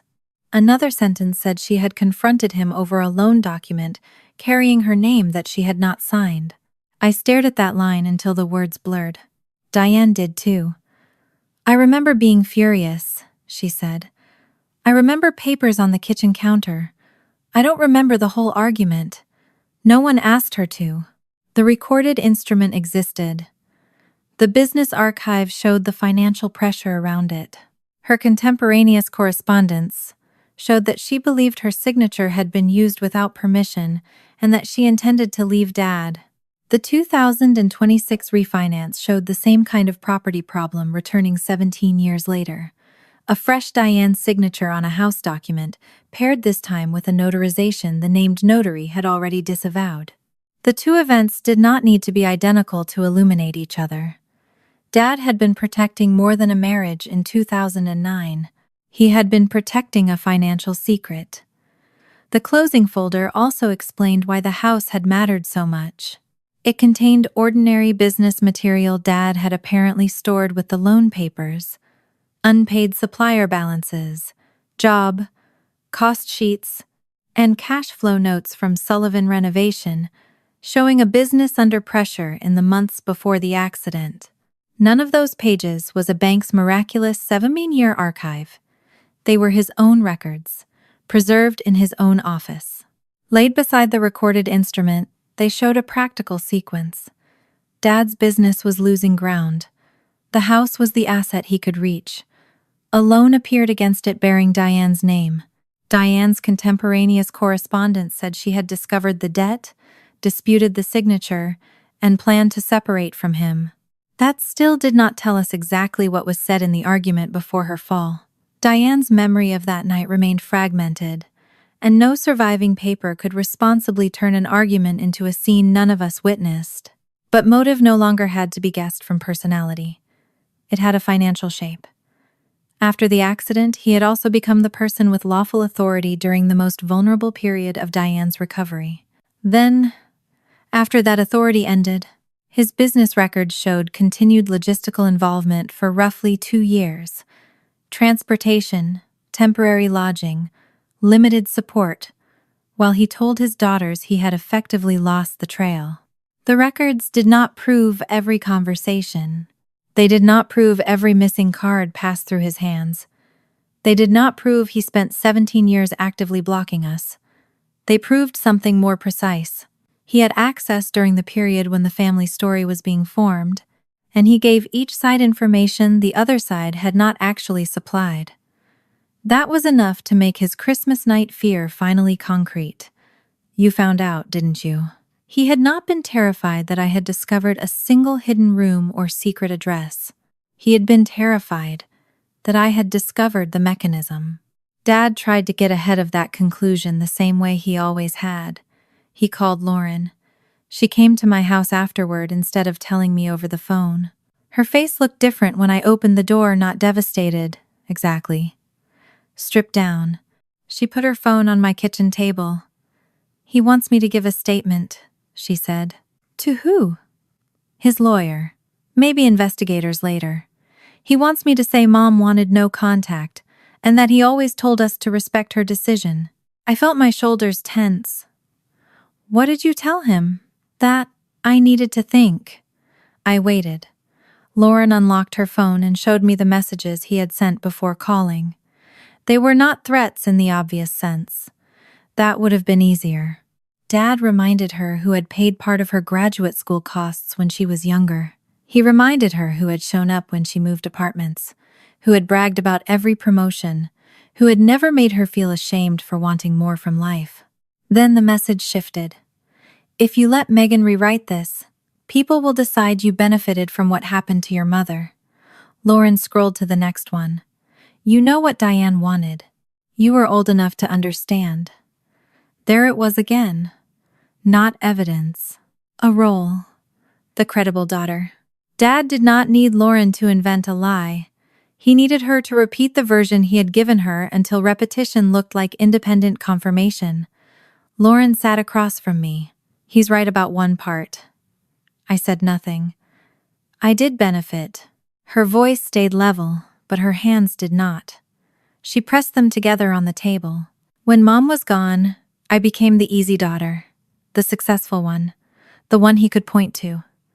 I stopped asking questions before you did. I let him praise me for being mature when what he meant was that I wasn't making his life harder. You were 20. I was also 30, and 35. The answer stopped me. She was not asking me to rescue her with age. Lauren looked toward the hallway where Emma's backpack hung from a hook. I stood there at Christmas too. I knew what she meant. You told him it was an accident. I stood there. This time the sentence had somewhere to go. Not into guilt, into action. Lauren had already saved the messages. During the call with Dad, she had taken notes immediately afterward, the same way we had learned to do when comparing his stories. She gave copies to Diane's attorney and, through proper channels, to the people handling the current investigation. She also prepared a written timeline of what Dad had told her over the years, separating exact memories from later interpretation. She included the part that made her look worst. That Dad had told her Mom wanted freedom, that he had told Megan something different, that Lauren had accepted being the daughter who understood, that when Dad recently asked her to support his version, he invoked the benefits and status she had received from him. I watched her attach the files. Her finger hovered over the send button. This changes things with him, she said. Yes. He may never forgive me. I almost said that forgiveness was not the point. Instead, I said, I know. She sent them. Dad called less than 10 minutes later. Lauren declined the call. Then a message arrived. You chose your side. She read it once and turned the phone face down. For most of my life, I had imagined victory over my father as a moment when somebody finally proved I had been right. It did not feel like that. Lauren looked as if she had just amputated something that had once protected her. Diane did not celebrate either. When we spoke that night, she asked whether Lauren was all right, before she asked what the messages said. Then she became quiet. "I want to talk to him," she said. My first reaction was physical. "No." Diane waited. I heard myself and corrected it before she had to. "Sorry, that was not mine to decide." "No," she said. "It wasn't. There was no anger in it." That made it land harder. She explained what she wanted. Not a private call. Not an argument at the old house. Not a meeting where Dad could take her aside and tell her what Lauren or I supposedly meant. She wanted one attorney-mediated video conversation with all three of us able to hear the same answers at the same time. Her attorney would be present. Dad could have his attorney present if he chose. The purpose was not to recover Diane's memory. "I may never remember all of it," she said. The sentence held no apology. "I want to hear what he says now." Lauren was silent. Diane continued. "I want to hear what happens when he can't tell each of us something different." That was the first time I heard her name the mechanism, without borrowing my language for it. The attorney confirmed that the conversation could be arranged voluntarily, and that Dad's current restrictions concerned the residence and evidence location, not a blanket prohibition on communication. No one was going to violate a court order for a family confrontation. Dad agreed faster than I expected. That should have reassured me. It did not. His attorney asked whether he could speak with Lauren separately before the joint call. Lauren said no. Then Dad asked whether Diane really needed Megan present. Diane said yes. By the time the meeting was scheduled, I understood why he had agreed. He still believed separation was possible. Maybe not physical separation. Interpretive separation. He still believed one sentence to Lauren could activate loyalty. One sentence to Diane could activate uncertainty. One sentence to me could activate the old fear that I was too emotional to be trusted. The records had taken away his monopoly over the past. The next conversation would test whether he still had one over us. At 6 o'clock the following evening, I sat at my kitchen table with Lauren beside me. Diane appeared in a separate square on the screen with her attorney. For several minutes the last square remained dark. Then a notification appeared. "Thomas Sullivan has joined." The words appeared in the corner of the screen before my father's face did. "Thomas Sullivan has joined." For 1 second, nobody moved. Diane sat at a small desk in her lawyer's office, framed by a lamp and a plain wall. Lauren was in the conference room beside me, close enough that I could hear the faint click of her thumbnail against the edge of her water glass. I had spent weeks wanting answers from my father. Now that he was there, I felt something quieter than anger. I felt alert. The attorney reminded everyone that Diane had requested the conversation and could end it at any time. This was not an interrogation, not a settlement conference, and not a chance for anyone to speak for her. Dad gave a short laugh when he heard that last part. I never spoke for Diane.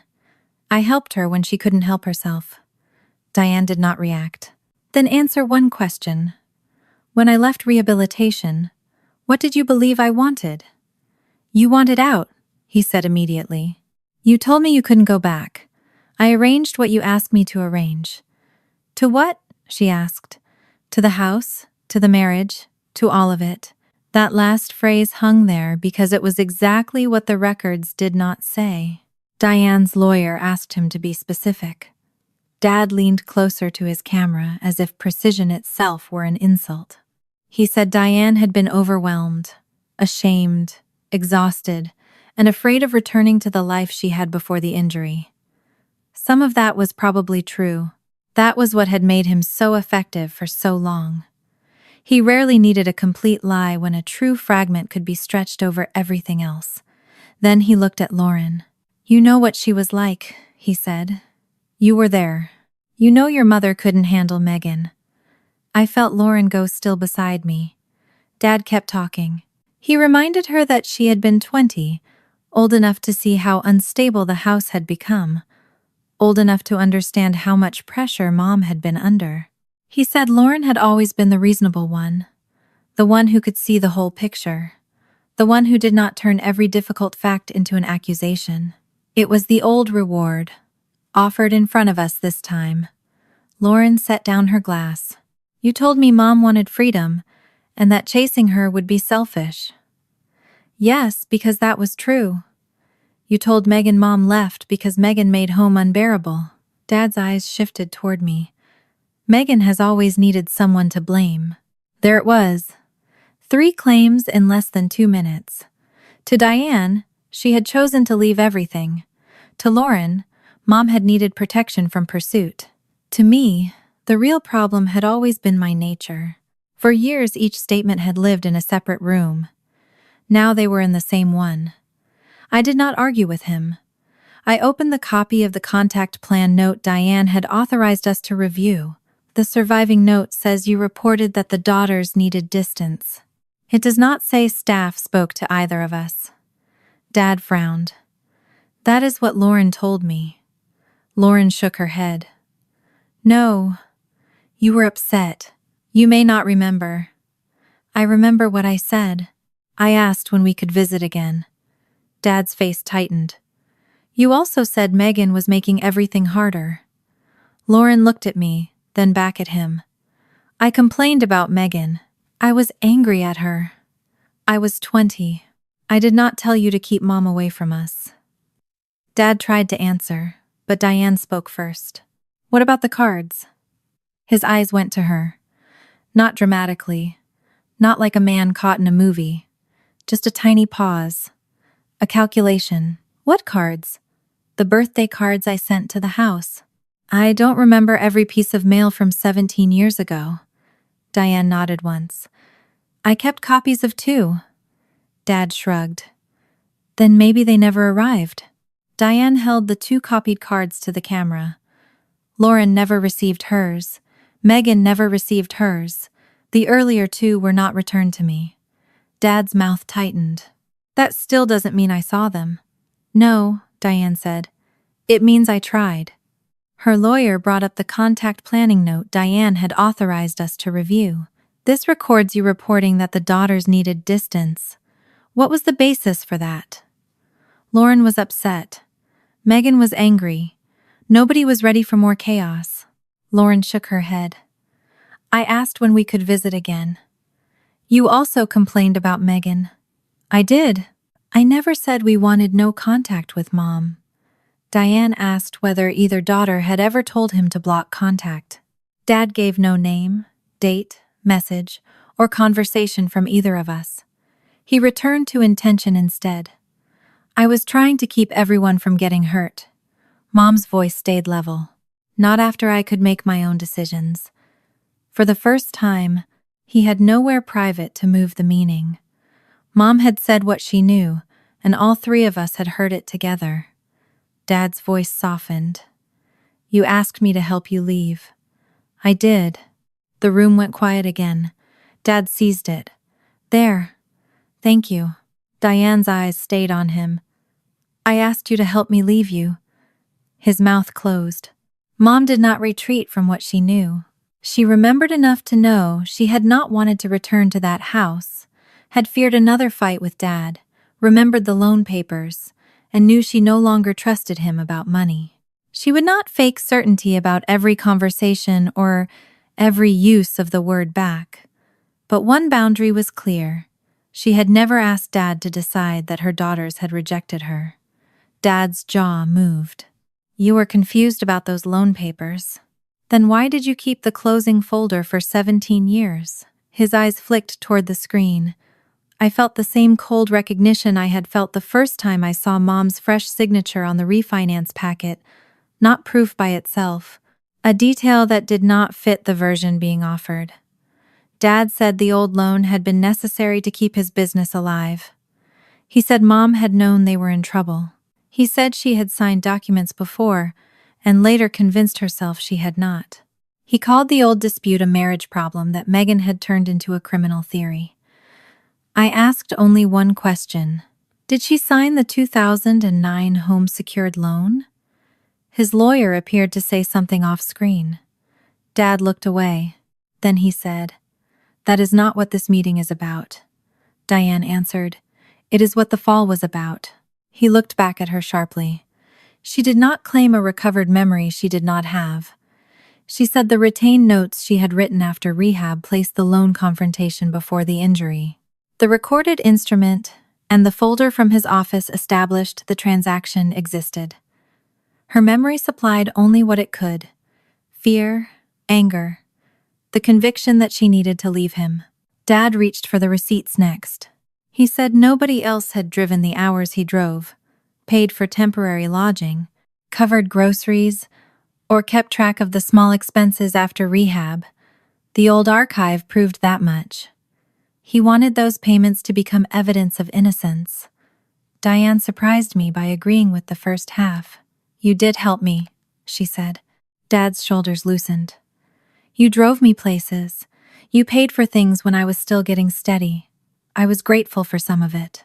He nodded as if the conversation had finally returned to the version he understood. Diane continued, "That is not the same as permission to tell my daughters what I wanted." His face tightened again. The distinction mattered because I had spent most of the investigation wanting every fact to line up cleanly on one side. Good act or bad act, care or control, truth or lie. But Dad had taken care of practical things, while also controlling information. The receipts did not cancel the contact note. The drives did not transform his interpretation into Mom's consent. A person could help someone recover, and still use that access to decide what everyone else was allowed to know. Dad called that an unfair rewriting of 17 years. Diane shook her head. "No, I'm separating what you did from what you claim it meant." Dad began telling her what the injury had done to her judgment. Diane let him speak for perhaps 10 seconds. Then she said, "Stop telling me what I remember." He stopped. Not because he agreed, because there was nowhere for the sentence to go. For 17 years, he had survived inside the spaces between us. He had told me what Lauren believed, Lauren what Mom wanted, Mom what we had chosen. Even when his facts contained pieces of truth, he owned the interpretation, because none of us were in the room together. Now, every time he tried to pass through one of us, he hit another person who could answer for herself. He turned to Lauren again. "You know what I did for you," he said. "School, the internships, every time you needed help. I was there. Are you really going to sit there and pretend I destroyed this family?" Lauren's face went pale, but she did not retreat. "No," she said.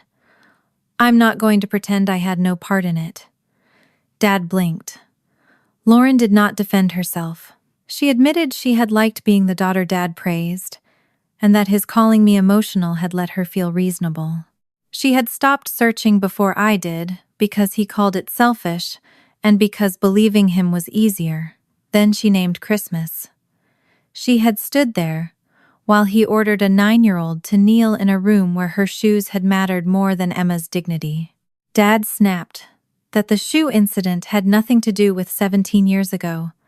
Lauren nodded. "That's what I used to think." Then she told him she had already given Diane's counsel and the investigators the messages he had sent, asking her to support his version.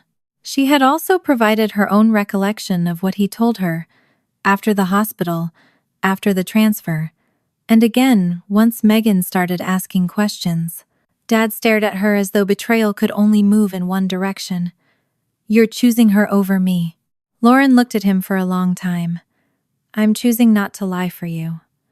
A message flashed on Lauren's phone while he was still talking. She glanced down and turned the screen toward me for less than a second. "Call me alone when this is over." Dad had sent it during the meeting. Lauren placed the phone face up on the table instead of answering. When Dad again said, "Lauren, you know me," she looked at the unread message and then at the camera. "That is the problem," she said. "You keep asking me to know things for everyone else." He tried me next. He said this was what I had always wanted. Lauren ashamed, Dad punished, Mom turned into evidence. Months earlier those words would have made me defend myself, until I ran out of breath. That day I heard the mechanism instead of the accusation. "I don't need you to agree with me," I said. His expression hardened. That was the last thing I needed to say. Diane ended the call herself. She did not forgive us. She did not collapse into anyone's arms. She simply told her lawyer she was done listening for the day, closed the folder in front of her, and reached toward the keyboard. Dad's square vanished from the screen. The silence afterward was not relief. It was the absence of somebody else filling every silence for us. Before we left, Diane gave her lawyer one rule. Future messages from Dad about the house, records, or family history were to go through counsel or be shared with all three of us. No private summaries. No, she said, carried from one woman to another. It closed the channel he had used for years. The legal case did not resolve that afternoon, and I was grateful for that. Nothing about what had happened to Mom deserved a miracle ending disguised as efficiency. The current criminal case stayed narrow where it was strongest. The lender had the refinance submission. The notary had disavowed the acknowledgement and confirmed Diane never appeared before her. Diane denied signing the refinance papers. The electronic and document trail tied the submission back to Dad. Those were present-day facts a prosecutor could prove without asking a jury to reconstruct every uncertain hour from 17 years earlier. The older conduct was different. Investigators and Diane's civil attorney had pieces: the recorded loan instrument, the archive from Dad's office, the limited medical packet, Diane's retained papers, the contradictory stories, his own recent messages to Lauren, and what he had revealed about the old cards. Some of it supported further inquiry. Some belonged in property and civil disputes. Some would remain morally clear to us without ever becoming a clean criminal charge. For once, we let those categories stay separate. Dad ultimately entered a felony plea on the current forgery and identity fraud case arising from the refinance submission. The court imposed a custodial sentence, along with financial consequences and restrictions tied to the offense. I did not feel triumphant when I learned the result. I felt the strange finality of watching something that had begun with one impossible signature become a fact he could no longer explain away as my feelings. He never slept in the house again after Christmas. At first, that was because he had been held through the holiday weekend and then barred from the residence and home office while evidence was preserved. Later, once Diane had independent counsel and asserted her rights as co-owner, the property dispute moved on a separate track. She did not ask for the house as a trophy. She wanted out of the financial knot that had connected her to Dad long after the marriage had ended in every way except paperwork. Eventually, she chose to sell. The first time she told me, I almost said, "But that was our house." I stopped myself. It had been the place where I grew up. It had also been the place she had spent 17 years trying not to return to. Those could both be true. Mom kept her own home in Pennsylvania. She did not move to Ohio to prove she loved us. She did not start calling every day. Some weeks she wanted to talk twice. Other weeks she needed distance. She remembered pieces without warning. The way Lauren used to braid friendship bracelets. A yellow raincoat I had worn in middle school. The sound I made when I laughed too hard. Other things remained blank or uncertain. We learned not to test her. Lauren and I did not become close because Dad was gone. There was too much history for that. She apologized without asking me to make her comfortable about it. I stopped using her guilt as proof that I had been right about everything. Sometimes we disagreed about what Dad had intended. Sometimes Mom disagreed with both of us. That was new too. No one had to win the memory for the relationship to continue. Emma changed more slowly than I wanted. For a while, she still asked, before taking the last cookie. She still watched adults' faces when she spilled water. She still volunteered to carry things that were too heavy for her. I learned that stopping a child from kneeling once did not erase the reason she had been willing to kneel. So I stopped praising her for being no trouble. I thanked her when she was kind, but I also let her be bored, messy, loud, and 9. Lauren did something harder. She learned to receive from Emma without turning every helpful gesture into a test. When Emma brought her a drawing, Lauren admired the drawing instead of praising how thoughtful Emma was for making something for her. When Emma hovered near the sink, Lauren did not hand her a towel.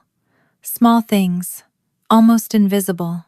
Months after the video call, the four of us had dinner together at my place. Mom, Lauren, Emma, and me. It was not a holiday. There were no designer shoes, no polished table, no performance of family harmony. I made pasta. Mom brought bread from a bakery near her. Lauren arrived late and did not apologize 3 times for it. Emma talked through most of dinner about a science project and changed the subject halfway through every sentence. When we finished, she slid off her chair automatically. She gathered my plate first, then Mom's. Her hand reached for Lauren's. Lauren rested 2 fingers on the rim. "Leave mine." Emma looked at her. "I can do it." "I know." That was all. Emma's eyes moved to me, waiting for the old signal approval, permission, a reason to prove she was helping. I smiled, but I did not nod toward the kitchen. For a second, she stood there with 2 plates in her hands. Then she put them back on the table. She sat back down.